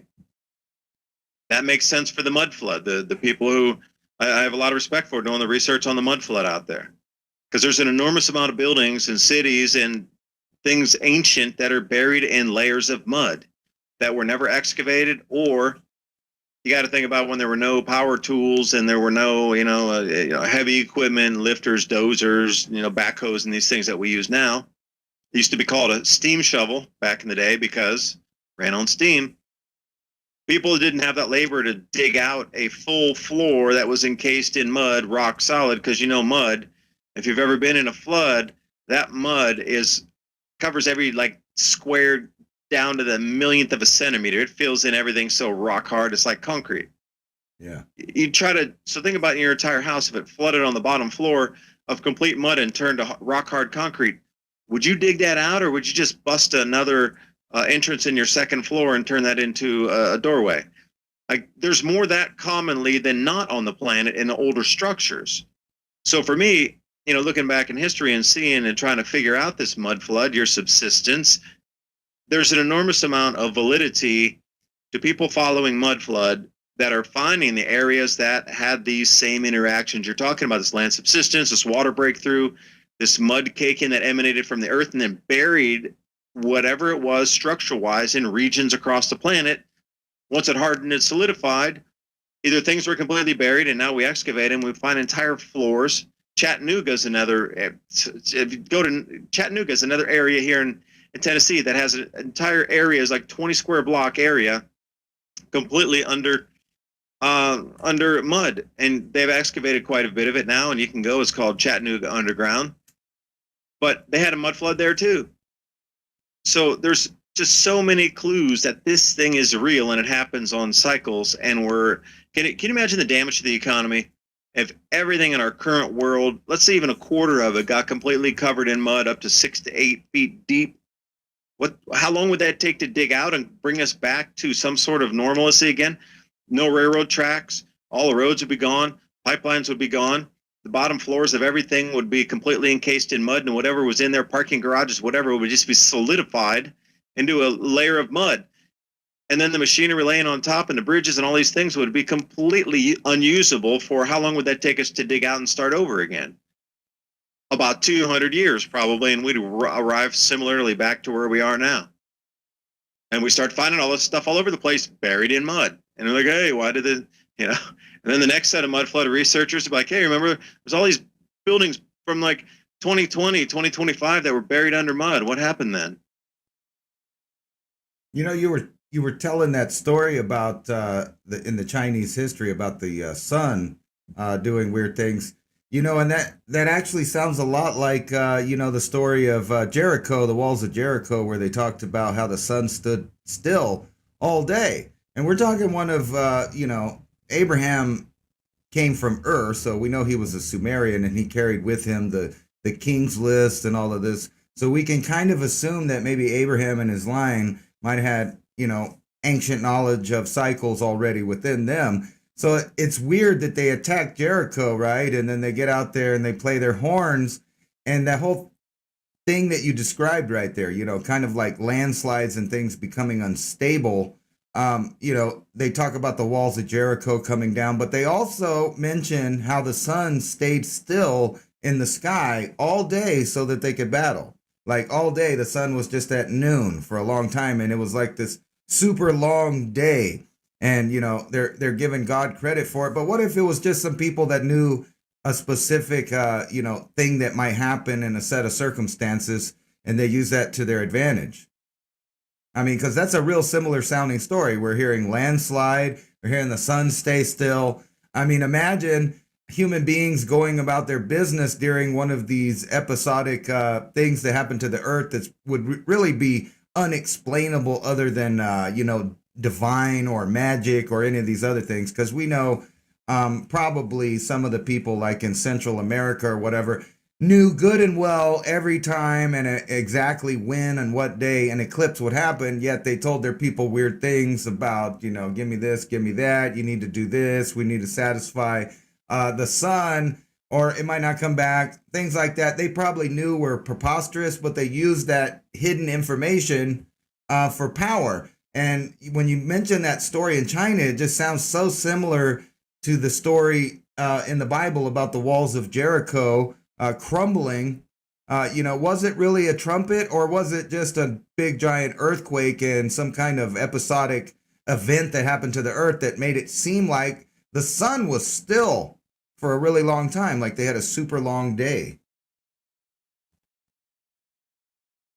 Throw the myth and legend out there. The next time your army walks through town, oh, they're the ones who stopped the sun and destroyed the walls of Jericho. You wouldn't have to fire a shot. Everybody just be like, they're the ones who stopped the sun. They're the ones who took down Jericho. Okay, hey, what do you guys want? We're with you now, right? Like right. You would definitely use that to your advantage, would you not?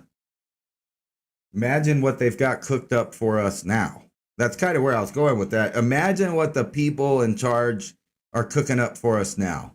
Aliens, new religions for AI. Maybe maybe that would be the alien. You ever think that would be the simplest answer to all of this stuff is like here, I don't know, 2024, 2030, the governments of the world just admit that we've had contact with some kind of artificial intelligent extraterrestrial, and that because it's from a society that's millions of years older than Earth, it would probably be a good idea that they're much wiser and much more godlike than us, that we would just form a new religion, a new one world religion and government that devotes itself to the AI.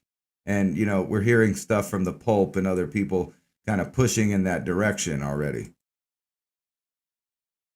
And I guarantee the new religion would also have a timeline when the next end of the world would be, because if I could forecast it out, they could forecast it out. Yeah. All I need is software when the planets are where they're going to be. And according to every grand solar minimum, these four gas giants line up in some sort of fashion, not as perfect of a square as we're about to witness, but they do that same square-ish configuration, rectangular-ish, and they always take that same sort of formation that once you see it, you'll know exactly what you're looking for as you're going back in time. And if you know where those planets are going to line up and they're going to cause these effects electromagnetically, so imagine if there is a new religion created. I bet they would have an end of the next end of the world timeline, because they would just roll out the planetary geometry and go, look, it's going to happen again. October of 4042. And then the whole religion, well, the world will not last 2,000 years. And they could make all these things with the timelines again. And perhaps that entity that you're talking about is Aramon. We are making contact with something, and it's Aramon. Yeah, because it's not an off-planet thing. It's the same thing that has been here in the wires, and that's been inhabiting the electrical grid of our planet. That thing they'll make contact with and bring it out in publicly. They could be millions of years old. I swear, this thing could be even older than millions of years old, because it's been in the oldest records of all human civilization that this thing is here. It's always been here. It comes and it goes. Another thing. Contact once again. Another thing that might cook your noodle is what if we're not the only ones that it's been doing this to? So, we've had supposed encounters, at least according to people all over the planet, military people, of just different things, buzzing our space. We've got millions of abduction stories and contact stories and sightings of different kind of extraterrestrials, everything from praying mantises to little grays. Nordic people, for some reason, Norwegian people, they're out there too. Blue avian aliens, you name it, there it is. But think about the fact that if there were someone in our neighborhood, biologically that was a little not too far from us, and they might be further along on the clock. So like a lot of people might be right that it's not only interdimensional, but that might be where it would still be alien. It could have even came off another planet and have just been moving along kind of like a virus in a computer system.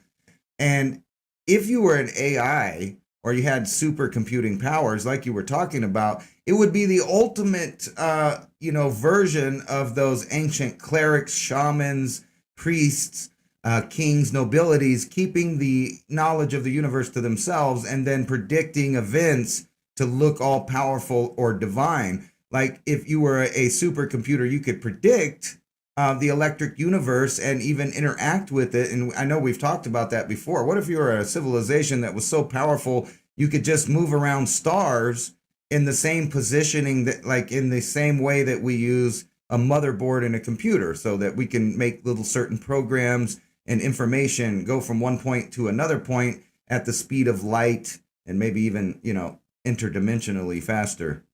I don't know if that was too out there right there.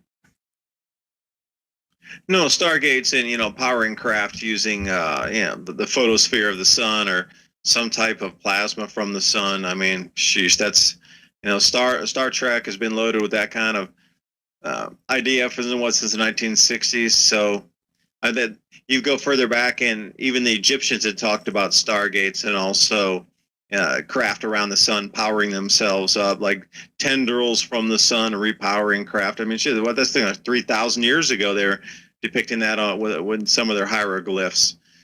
It's nothing old is new. It's like we're just recycling history, thought, ideas, machinery, technology again and again. Like I said, this rodeo has been ridden before. I think we're just going through it once again. Yeah, it's like that. Like you keep bringing up that movie, Jupiter Ascending. It's just they let us go to a certain point and then come back and collect. I think I've been joking around with like people about, what if the Anunnaki were real? What if they just came back to the planet one day and they just said, you know what, we don't like how masculine your men act, So you're gonna have to tone that down, and we don't like the idea of every little redneck having a gun. So you need to give those up too, because when I walk down in my land, because a lot of you out there have a piece of your skin missing, and if you didn't know, that was kind of like a cattle brand.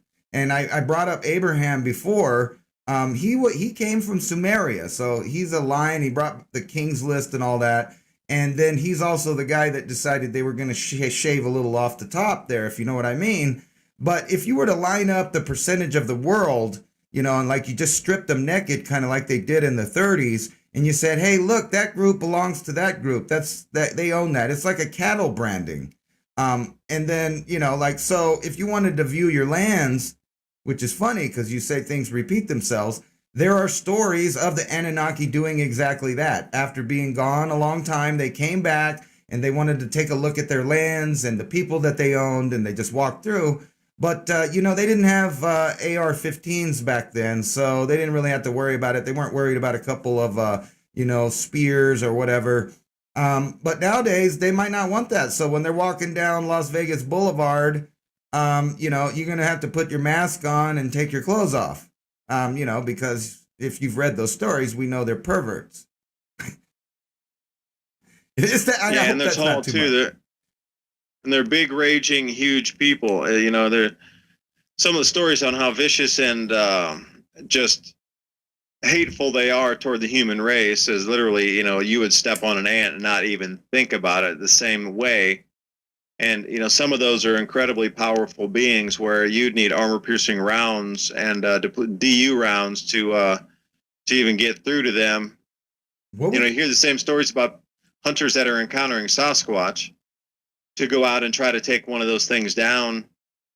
And with with whatever rifles or types of, firearms that they had in the forest with them, that they were completely undergunned. And then, some of those Sasquatch that attack humans, the military goes in to try to remove those things because they're just, they can't have that taking people. And they always run into difficulty as well.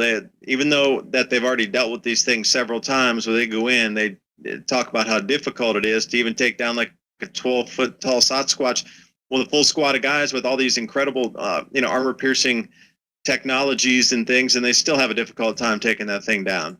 So these Anunnaki, apparently, all the stories I've ever read are just like it's like a battle tank walking in a human form, almost in a humanoid form, I should say.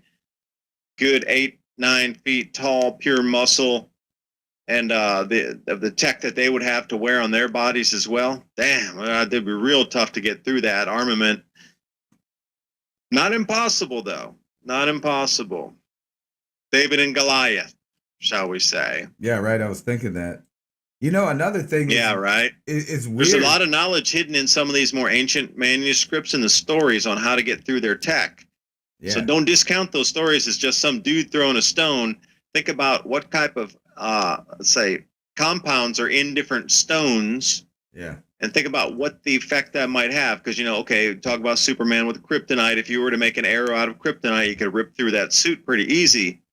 But, the one thing when you talk about the David and Goliath story, they never talk about the mineral composition of the stone that was there to hit that thing on the head to take it down. But I bet in the old Aramaic version, there is the mineral composition of the stone that David used to slay Goliath. That is a key factor right there. Silver bullets to take down werewolves. Why would it not be the very same encoded information on how to take down an Anunnaki? Yeah. Think about it. Was it a piece of diorite or, yeah, right. Whatever. I was also crystal, thinking, who knows what it was? What would the Anunnaki look like? Let's say just, for hypothetical thought, if you, buy into it, that they were technological at the time and they literally did some of the things that they wrote down in these stories, like flying around. Maybe, obviously, they would probably have computing power. There's stories about the little drones that they used to try to collect gold out of the shattered bracelet. There's just, all of these stories. And then even in ancient Greek and Roman times, they had all the stories of the robots and other stuff that might have been around. But imagine the technological leap it's been since the last time these stories were active, where they were saying that, the Anunnaki or whoever they were actually walking amongst us. And then how would they interact with us this time? Would they come with a light hand? I mean, would they have evolved their culture to be more nice? Would they be more evil? You know, like, did they go down the transhuman route? Like, we might not even be recognizing the same thing that came last time if thousands of years have passed. I mean, no telling what kind of updates. And then there's the other idea. They're never coming back because they were on an unstable rogue planet that came in here, it did a few loops, and then flew out into space, and they're all a bunch of frozen Anunnaki pop sticks out there floating around. I mean, like, but really think about it. What kind of tech would they use? Do you think they would just come down here and use their AI? I mean, it seems the most logical if they had advanced, they would probably be using complex AIs and learning machines to interact with us. So they could just, from above, program, literally like TV programming, our behavior and incrementally change us with new ideas like masks and social distancing and, deciding that, when you're born, you're not one thing or another. You're just going to be whatever the state decides you might be later. If people know what I'm talking about. I didn't want to get too detailed with that one. Well, if you look at the prior stories, everybody knew what the Anunnaki looked like. They could describe them, their clothing. Apparently, they walked through, and when you saw them walking down the street, you ran and put your head down and got the hell out of the way, because those things, if you even looked at them, they would kill you. Yeah, and they had a weird thing there was about- very many stories of them described as just the average person saw them and knew what they were. Just the average, like, that's an elephant. Okay, we know what elephants look like. So they interacted. So this time it's a little weird. So the mask you'd see tall people walking down the street, but if they had masks on, would they look any different? Probably not, because they got masks on. But this time, if they came back, would they look at this amazing, like, emasculated society? I mean, compared to last time they were here, like 300, like that movie, that was the kind of average guy that was rolling around, Spartan kind, right? Yeah. Compared to today, where you got the latte drinking, San Francisco computer geek dude. Stop it. No, I'm just kidding. I'm not trying to offend anybody, but I'm just trying to put a kind of a thing out there, comparing a Spartan warrior with a coffee latte drinking San Francisco dude. There's a little difference in that, like an Anunnaki came back and looked at that and go, oh well, maybe they would. I don't know what they would think. They think, all right, all that needs to get wiped out clean, because or whatever. Well, I do not know what they would be thinking. Like, in all their stories, they talk about, they had a disagreement. They were all about that mano a mano. They would strip down naked and have a UFC fight, basically. I mean, like. Oh, yeah, to the death only to the death. Are you kidding me? Nothing else is acceptable. Yeah, so that was the way it was. And all these stories described, going back through antiquity, described these Anunnaki behaving the same. I don't know how many round trips there would have been, I mean, what's it? Sitchin's work talks about every 3,600 years, and then, I don't know, coming back for the gold, and, could they find gold? If their tech's that advanced, you'd think they should be able to do some alchemy and create gold out of nothing anyway, or create different elements and then create gold themselves. If they're these all-powerful tech, supposedly what we get these stories of, and they can monetize it, monatomic gold, and spray it in their atmosphere and direct their planet and do these things with propulsion with the planet to keep it right in the exact same orbit, so it doesn't get too hot, too cold. They keep it in their Goldilocks zone with like this halo of gold around it. If they're that advanced, can they not make more gold? Well, they must. Really, they need to come to our planet to mine it all. They can't make their own because they're not that technologically advanced, but they can move an entire planet with a thrust system. Yeah. Please. It seems like they're not interested in that anymore. I mean, or we would have seen some. They're interested in a monetized Bitcoin atmosphere, right? Because nobody wants gold. And see the transition here. This is another thing I might. No, really, think about that. Trying to get everybody to give up their gold right now. Isn't it interesting? Instead of coming down and stealing it, they're trying to get everybody to give it up for free by transiting and moving over to a digital system. Because how many times have you heard in this last year and a half that, gold's a dead item, it won't even work anymore, everything's Bitcoin, everything's crypto, gold's such a relic, get rid of it, throw it away, just throw it on the street, nobody wants it. And, they're probably back there harvesting it all. See, because if you had the AI to program society, you'd program that gold is worthless, that you want to get rid of it for this new thing that has more value. That's what I would do. Well, even better than that, we could just integrate into the space society with the aliens with our very own space coin. They'll just give us a little digital coin. They got us used to the idea, and then they'll just say, "Yeah, look, you can just get everything, and we got all these trinkets for you. You just have to have your passport ready."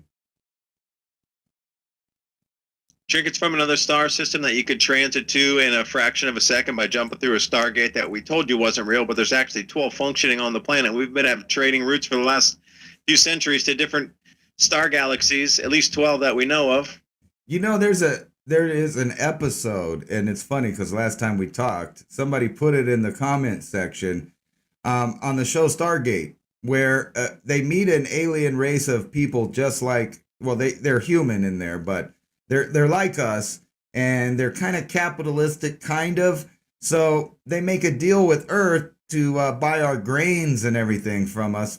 But there was one little catch: they just have to give us a vaccine, and that vaccine just happens to make you infertile. So there was just a reduction over time of the actual inhabitants of whatever planet. So then they find out that they've been doing this deal with all kinds of planets. So each planet, their native populations reduced down to nothing. So it wouldn't even be that far-fetched if, a lot of people say that if aliens are so advanced, why would they even care about us? Why would they?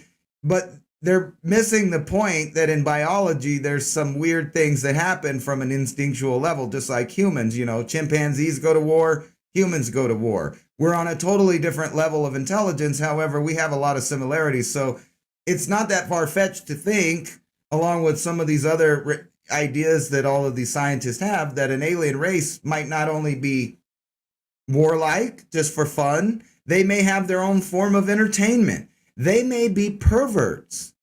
And, it may not be a case of they abducted you to take some genetic material. Maybe they wanted to deposit some genetic material, and there was just a couple of teenage grays out there looking for somebody to randomly gang probe. I mean, we have no idea what the context or motivations of an alien species would be, but if they're the ones in control, it can't be good. Because I'm looking at the fruits of the system.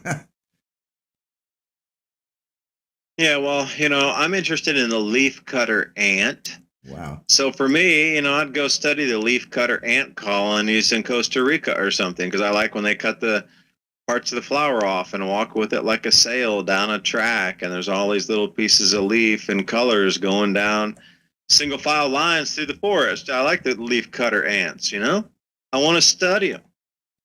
Would not another alien race come down and go, these humans are pretty interesting things, I want to study them? Right. We probably it's a science experiment as well. If I like the leafcutter ants, I'm sure something likes to look at us too. Yeah, and then a lot could be said about that whole thing. I just happened to watch a whole little thing about harvester ants, and then these other ants that are army ants that come along, and they don't even have a nest, and so they don't work all day. They don't farm. They don't collect. They're not hunter gatherers. Like, they don't go after a victim or nothing. They just roll into a city and say, "Give me your stuff." So they roll into the harvester ant or another army ant's nest, and they're like, "Give us your children," and they want to eat the children. And I'm serious. We're talking about ants here. So this nomadic band of ants, it's like a free migration of ants, and they don't have a home. They don't build a home. They don't farm. They just go to war, and they go city by city and just drain it of its resources. What, resources, and then pop back in on another place and just keep going? Yeah, exactly. It's so weird how you brought that up. Like, if you were tripping on harvester ants, why wouldn't something look at us? But then on top of that, the other level of it is, look at all of the weird behaviors. Like, you could find an ant colony that represents every country on the planet, like, as far as its behavior. I want to go off planet. So if anybody has an anti-gravity craft that can take me for a spin so we can really go check out Saturn, I'd love to get up there and also look at see what's happening with these flares coming off Uranus, and jump up to Jupiter and go up there and see what the cities, how vibrant the cities are up there. Because you imagine if you had your own electrogravitics craft and you were able to get off planet, how far do you think you'd really get before something else out there and go, whoa, human made their own anti-gravity craft and broke through the atmosphere. Whoa, whoa, whoa, whoa, whoa, we got to talk to this interesting one over here. Or write you a ticket. Right, you're off the farm, man. Get back to the farm. No, I've imagined that since the early days of Star Trek, and it's almost like, here, that's a nice version, but what if they did offer that? What if all of a sudden they were just saying, you know what? Matter of fact, some companies are kind of pushing the idea right now in some countries, but what if they just showed up with like the equivalent of a space minivan and said, get in, I need 3 workers, we're going to Mars, we're doing this. Would you jump in and go?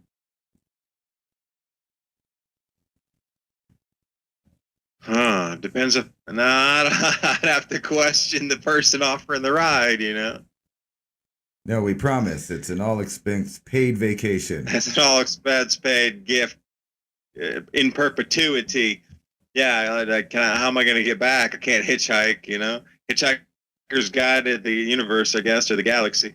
Well, let me put a scary idea to you, because we'll circle back to reality where we were talking about the central banks and the new banking system and who wants to control the passport world governance system, basically. That'll be all tied together. It's the same people, you know, are doing the social credit scoring and etc.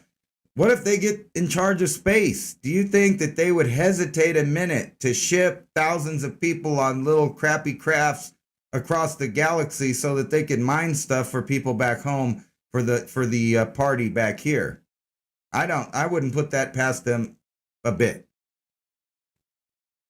If it was possible. No, not at all. Yeah, and the amount of people that go, and this is a serious topic here. Now, the amount of people that go disappearing off this planet every year is beyond startling. Millions and millions and millions and millions and millions of people go missing every year on this planet. And you cannot tell me that they just got lost in the forest, or, you know, they just kind of ran away from home, or they got kidnapped or whatever. Okay, yeah, that accounts for a percentage. But when you're looking at the overall percentage, like something like 20 million people go missing or more per year off this planet. And the numbers are really strange, because you talked about the only reason I say that is there should be a global database for how many people are missing, global database for, you have it for economy, you have it for global shipping, got it for supply chains, got it for everything else, population. But why is it for non-missing persons? Why is that always in such a unique category by itself? So here in the United States, like 340 million, almost 350 million people, there's almost 1 million people per year that go missing in the United States per year. That's here in the U.S. What about the rest of the world? 20, 30, 40 million people go missing a year. Where do they end up? Underground or off planet? Thanks, Ransom. Good thought on that closing here. Dave Dubine and Ransom Godwin, 420 TV, Freedom is Film, signing off here from Studio A every Thursday night, 10 p.m. to midnight, Revolution Radio. Listener supported. As always, please consider a donation to keep free speech on air. Different ideas to float through your mind in different hours of and different days of the week. Patreon, Bitcoin, Ethereum, or a direct donation. Anyway, I'll talk to you next week along with Ransom. And as you move through the week, think about the Anunnaki. Just what is the truth?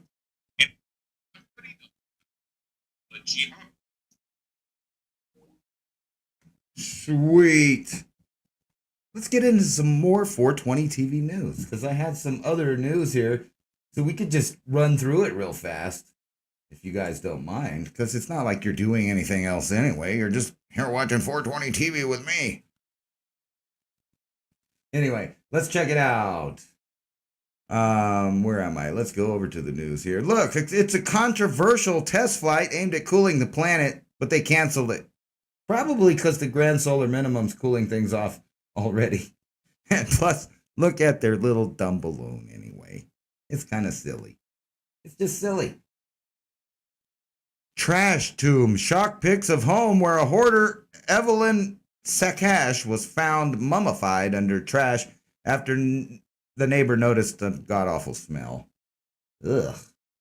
I'm sorry, but this might be a little bit of propaganda against people that prep, but there is a difference between prepping and hoarding. Hoarding garbage is not good, and you can kind of see that she wasn't prepping. Or maybe she was, but the prepping didn't work out. So you could see that's, woo, gives you the willies, don't it? But anyway, poor lady.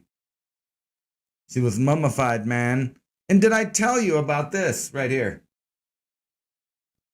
See, I forgot to bring it up earlier, but look, self-healing xenobots mean a future with living with machines. And when they mean living, they mean living. They mean like in your blood, in your body. And they could already have been doing this for years.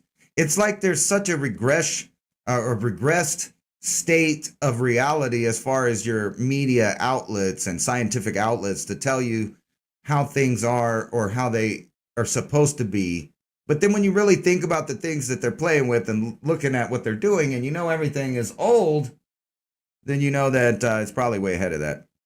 And like we said, they're getting rid of the dollar. Boom.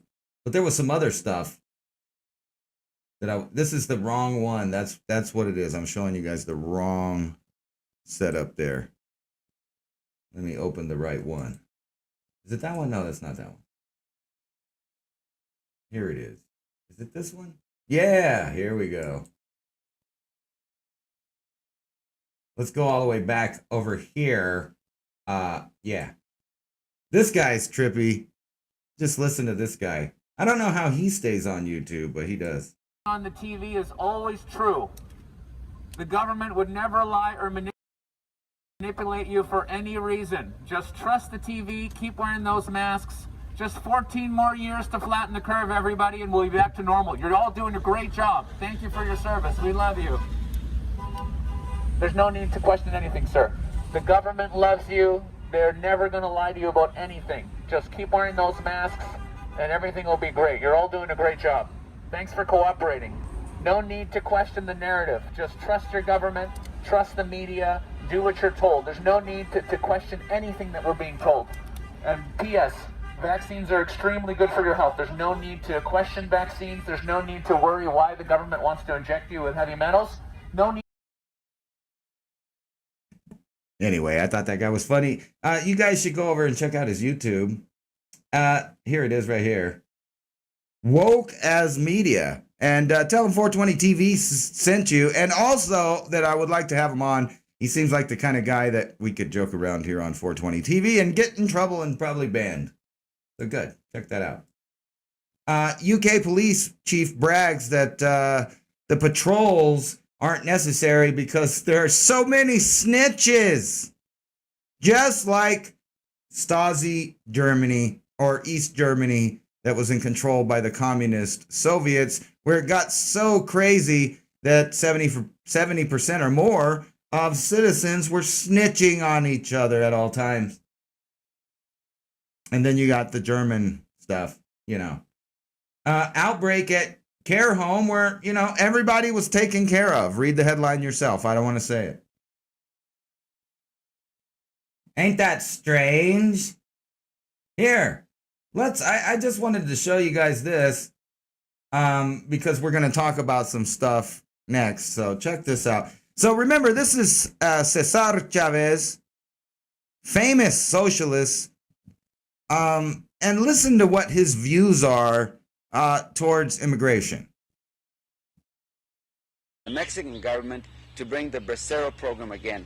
It's a vicious attack on the local worker, and it's just one of those things that agribusiness thinks they can get away with it. And our job is to inform the whole country what's happening together with a boycott and solve it that way. And so the workers themselves, even though a lot of them are Mexican descendancy themselves, are very uptight and very, very worried and very mad about the illegals coming to break their strikes, and it takes away their jobs, their livelihood, and so forth. Does that put you in an uncomfortable position to be against the illegal immigrants because they are from Mexico?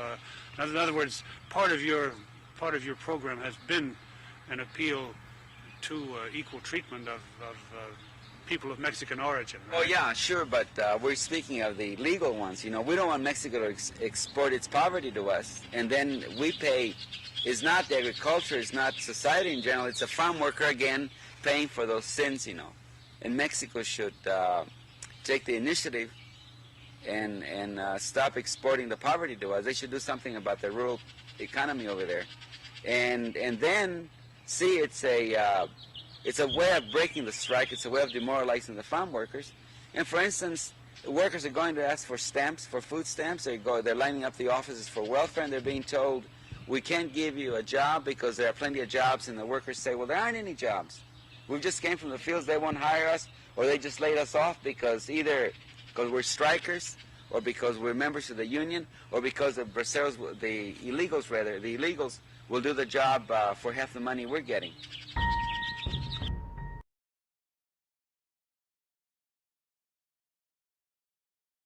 Now, you got to keep in mind that Cesar Chavez was a socialist, a total socialist. So today was Cesar Chavez Day, or maybe it was yesterday, I don't know. However, even he recognized the plight of the Chicano, the American-born minority that was forced in to live, and I'm going to go ahead and say it because at the time there was all kinds of racism towards them.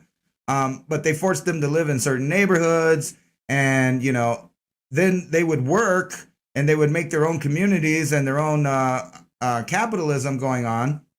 And then, our country and Mexico would totally destroy anything that they had going on. So the native-born Chicanos would get screwed out of work, wages, and all of that. And even Cesar Chavez understood that, even though he was a socialist.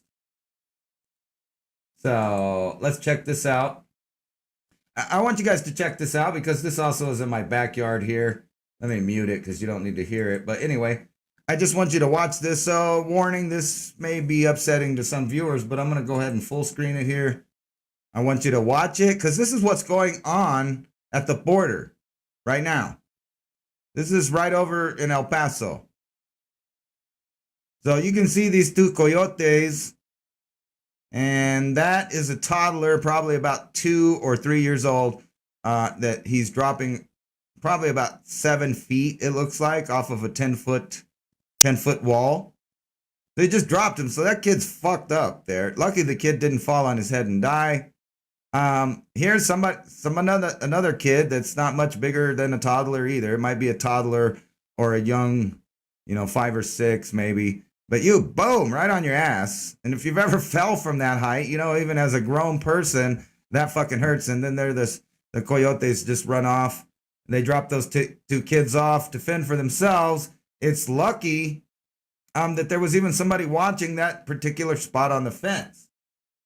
It's just fucking crazy what's going on.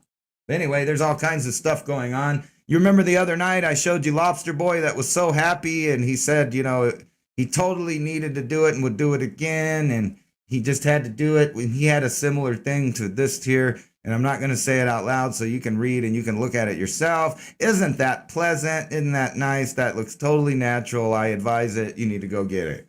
You need to go get it.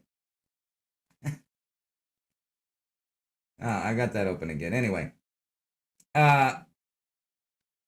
you can read that for yourself. So we're denying reality right here. CNN news writer denies the biological reality of when somebody's born that they're, kind of already picked out by nature as what they are. So, cuckoo. But check this out. Don't worry about it. All those kids are going somewhere and you're going to pay for it. It's just the way it is. Don't worry about it. Private New Mexico camp preps house for migrant children. So they're gonna shove everybody in New Mexico here, Texas, California, Arizona. Everybody's getting a bunch of new neighbors. You're getting a bunch of new bills. No one asked you. They don't care. And what's really weird is that this thing isn't that far from the Zorro Ranch. You know what I'm talking about if you know what the Zorro Ranch is. But anywhere that they could put a kid in the worst place possible, it seems like that's what happens. But 2,400 unaccompanied children at its property near Santa Fe. That's also where Zorro Ranch is. I just saying, think about who's in charge of stuff. But don't worry about it. because New Mexico's passing the marijuana, and then you got tool bags like this Republican senator that just says dumb shit. I mean, this is dumb shit. Just look at it. Read it. Marijuana bill in New Mexico, craziest in nation. No penalties for teenagers who grow marijuana for cartels. You can't make this up. Evidently you can, because obviously if you legalize marijuana, there aren't going to be any teenagers working for cartels for marijuana. That's just stupid. You're an idiot. This guy is another one of the fake douchebags that tries to run stuff. So look at this Republican retard. I'm going to go ahead and say it. That means that, you know, the name of the word means that he's not equal to others of his age, and obviously he's not, because he's stupid. And think about the other trip. He wants to penalize teenagers for growing marijuana. So this guy wants to throw children in prison because they grew a fucking plant. So, you know, although I'm not aligned with the socialists or anything, there never should have been any involvement in the government in marijuana. And yes, Top Knot, absolutely. After I find out exactly what I can and can't do. Yes, Top Knot, what up? So let's see here. What else we got? Yeah. Recreational marijuana legal for adults 21 and over in New Mexico as soon as the governor signs in the bill, which is great. But if you really read the bill, what it's talking about is how the government is going to seize control of marijuana and marijuana sales in the state of New Mexico. So what you're going to be doing is paying the government to smoke pot. Now, if that's not the most asinine thing I've ever heard in my life, whatever. So evidently, for a little while, and look, they want a 20% tax on it, of course. But for a little while, supposedly they're just going to let people open it up, but then there's going to be all kinds of regulation, you know, because you don't want fungus and all that shit in your weed. I agree with that. But it's just more nanny state. But that's what you get. And I was talking about this earlier. Here's this El Paso, Texas, Fort Bliss. They're going to pump a lot of people in here. Right now, they're already got 500 boys, but there's tens of thousands of people waiting at the border because our president in chief made it sound like that they could come in and that everything would be fine because they need 50 million new voters to legitimately win elections. Think about that for a second. They need 50 million or so more people so that they can justify the people voting, which makes no sense because they're coming from hellholes, evidently. So why would you come here and try to help vote in more of the same thing? Oh, I already showed you that. Move aside, Spielberg. I was talking about this. You never know, unless you're listening to somebody like me or David Dubine or, you know, like Diamond or Rex or a real person. It doesn't matter who you listen to, even if they're wrong or you disagree with them. They're still a real person, though. That's going to end. They don't want that. So, you know, don't worry about left-leaning or right-leaning articles being written by people. All that's going to end. It'll just be whatever's programmed into the algorithm for everyone. And then, you know, the AI can write everything from your movies to your news, all of it. Don't worry about it. And yeah, you can just get used to humping. You know, I always harp on this, but it's becoming more and more prevalent. And all of these tabloid type things, you know, they can't help it. I mean, just look up in here. And I showed you the one, you know, don't have regular families. Don't have your own children. Don't worry about it. You're going infertile and sterile anyway. So you might as well, you know, get you a partner that'll last. Matter of fact, you can disgustingly, I guess, you know, leave this to other people when you die, and then they can fuck a toaster. Oh my God. And evidently, like I was showing you guys before, it's become popular. Look at this bodybuilder. He's like totally normal with this nipple piercing. You know, he had to divorce one of them, but that's okay. Now he's got one that he's make-believe in his sister. And this is the problem with everybody, everywhere, in all of society, is that we have to pretend and go by someone else's imagination of what they think reality is, and that's going to dictate our lives. So over here, you're hearing crying in the George Floyd case. You're hearing a bunch of crying people saying that blah, blah, blah. the police are bad. We get that. They shouldn't have did this. They shouldn't have did that. But nowhere are they going to talk about the guy had like 5 times the amount of fentanyl to kill somebody. So he could have killed 5 people with the amount of drugs he had on it. So whether or not the police stopped him or not, the guy was going to die. Plus, he was trying to eat more when the cops stopped him. And he was going around strong-arming people, fucking robbing people and all kinds of shit. And he was probably friends with those cops, even more to a degree than they said, where they were, like nightclub bouncer friends or whatever. I think probably they were all together in some kind of criminal syndicate, but that's just my opinion. It just makes sense to me based on what I've heard about the case there. And look right here. Courts are deciding what history is going to be and who's going to get to see it. And they're claiming that, so you got to keep in mind now, the courts now are saying that the majority of people in the U.S. are just white nationalists.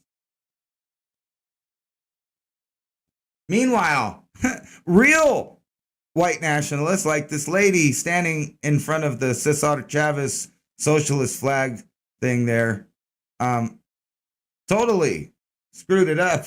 And I want you guys to hear this. There's nothing funnier than people that are trying to act like they're not the racist ones, that they're not the ones that knew the Ku Klux Klan and hung out with them, and they're not the party of the Ku Klux Klan and all that stuff. It's really funny watching them try to act like they're not actually the racist people. Watch this.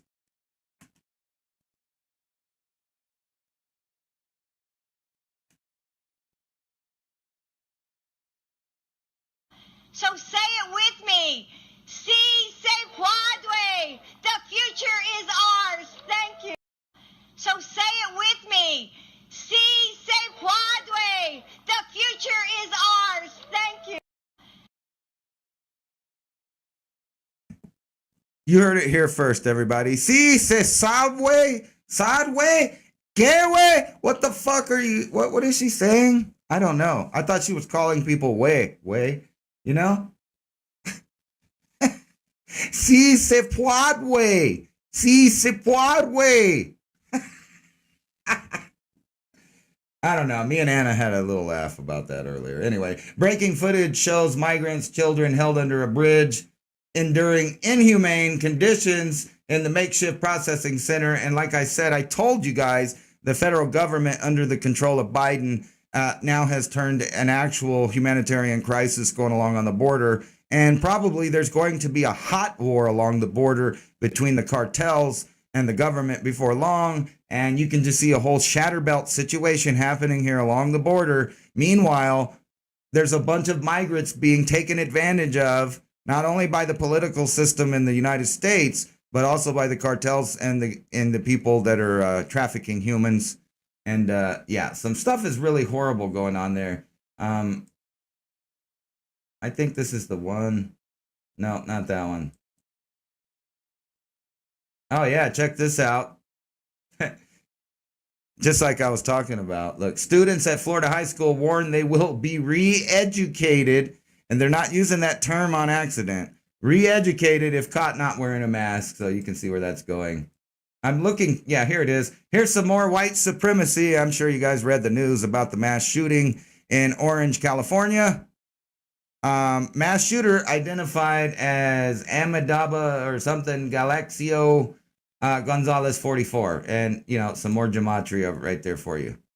But anyway, yeah, it's white supremacy. It's totally white supremacist. Doing all the mass shootings. But whatever, let's move on. He's totally a white supremacist because they did it again. Yeah, that was a cool video. No, I was looking for this thing. I thought I had it out. And then I showed you guys that. So yeah, they're going to do it. Oh, look, he's so cool. We're going to go up in space and get a 360 view if you're a billionaire. No, I was looking for a specific thing here about the border. Let's see if I can find it. Nope. But anyway, speaking of the border, Border Patrol cocaine sniffs out $60,000 worth of drugs hidden in breakfast burritos. Now that's my kind of burrito right there. That's a George Floyd burrito right there. That's what that is. Yeah. Talk about get going in the morning. You can just do that's probably like, do you call that burrito a línea? I don't know. It's a big burrito. But look at them all filled with cocaine. And don't get it twisted. Cocaine is a powerful drug. Just ask Rick James. Look at this. This is another one. It's just crazy what's going on. 4 years old, found traveling alone by the Mexican border, just out in the desert and shit. It's a good thing. It's a good time of year. Guess what's going to happen whenever the weather changes in a month or so? Just think about it. Well, what's going to happen is a bunch of people are going to die in the desert. Private New Mexico camp. I already showed you that. Housing stuff. So these are popping up all over the place. Geez, where did that thing go? Let's see if we could do this. Woman injected with air. Look at this. Look, you need to go get your vaccine right now because you're missing out on all these inadvertent things that they keep talking about, right? Look, woman injected with empty syringe instead of COVID-19 shot at Norfolk CVS. So, but remember I was telling you though, you get 30% off if you go get your flu shots at the same time, right there. Flu shots available here. Don't forget. Company producing J&J vaccine had a history of violations, according to this Associated Press. But you're not allowed to ever talk about, not trusting these people that have had all kinds of people go to jail, covered up stuff, broken the law, on and on and on. But this is a pretty good article right here. Company producing this had a history of violations. They say violations, but when you really look into it, they were crimes. People got convicted. Massive fines were paid. Ongoing trial shows that this other one, remains highly effective after 6 months. It's like 95% effective for a thing that's got 99.979 whatever percent of survival. Ain't that great? And then this guy, don't worry about all of that stuff. Just be a cyborg and everything will be okay. And you can inject yourself with self-healing nanobots. Let me see if I can find that other article. I can't believe I lost it. I don't know what's going on here. I just hate losing stuff, It's like you can't find it and stuff. I must have turned it off. But anyway, to cut to the chase, it was basically a pretty sad story. And I didn't want to say it myself, but I guess I will. It was of a little girl at the Donna facility, I think it was, or maybe it was the El Paso facility. But anyway, and we're talking a little girl, but she got gang raped. They sent her to the hospital. She couldn't talk. She lost her voice, and that's not a thing that just randomly happens or it only happens once in a while. This is happening constantly. There's all kinds of stories of molestation, rape, fights, all kinds of stuff going on in these facilities. And so now we can join the ranks of China and literally say we're practicing having concentration camps. That's what it is. It doesn't matter which president is doing it because they have plenty of technology. They have plenty of resources to reject people at the border. There's no reason to even let them in and then house them in giant jails. But that's us. That's the reality you're living in. Anyway, that's all I got for 420 TV. Thanks for watching. Thanks for watching David Dubine and the Mini Ice Age Conversations every Thursday at 8 o'clock Mountain High Time and 10 o'clock Eastern, or whatever time zone you live in. You can figure that out for yourself. But peace out. That's all I got. Thanks for watching. This is 177.6 on your freedom of speech dial, at least while I last. And think about it. You're going into a robotic world that doesn't need you. It evidently only needs you to gang probe you. You know what I mean? You need to be gang probed by aliens that are really robots. It's 11:59 at Radio Free America, and this is Uncle Sam with music and the truth until dawn. Right now, I got a few words for some of our brothers and sisters in the occupied zone. The chair is against the wall. The chair is against the wall. John has a long mustache. John has a long mustache.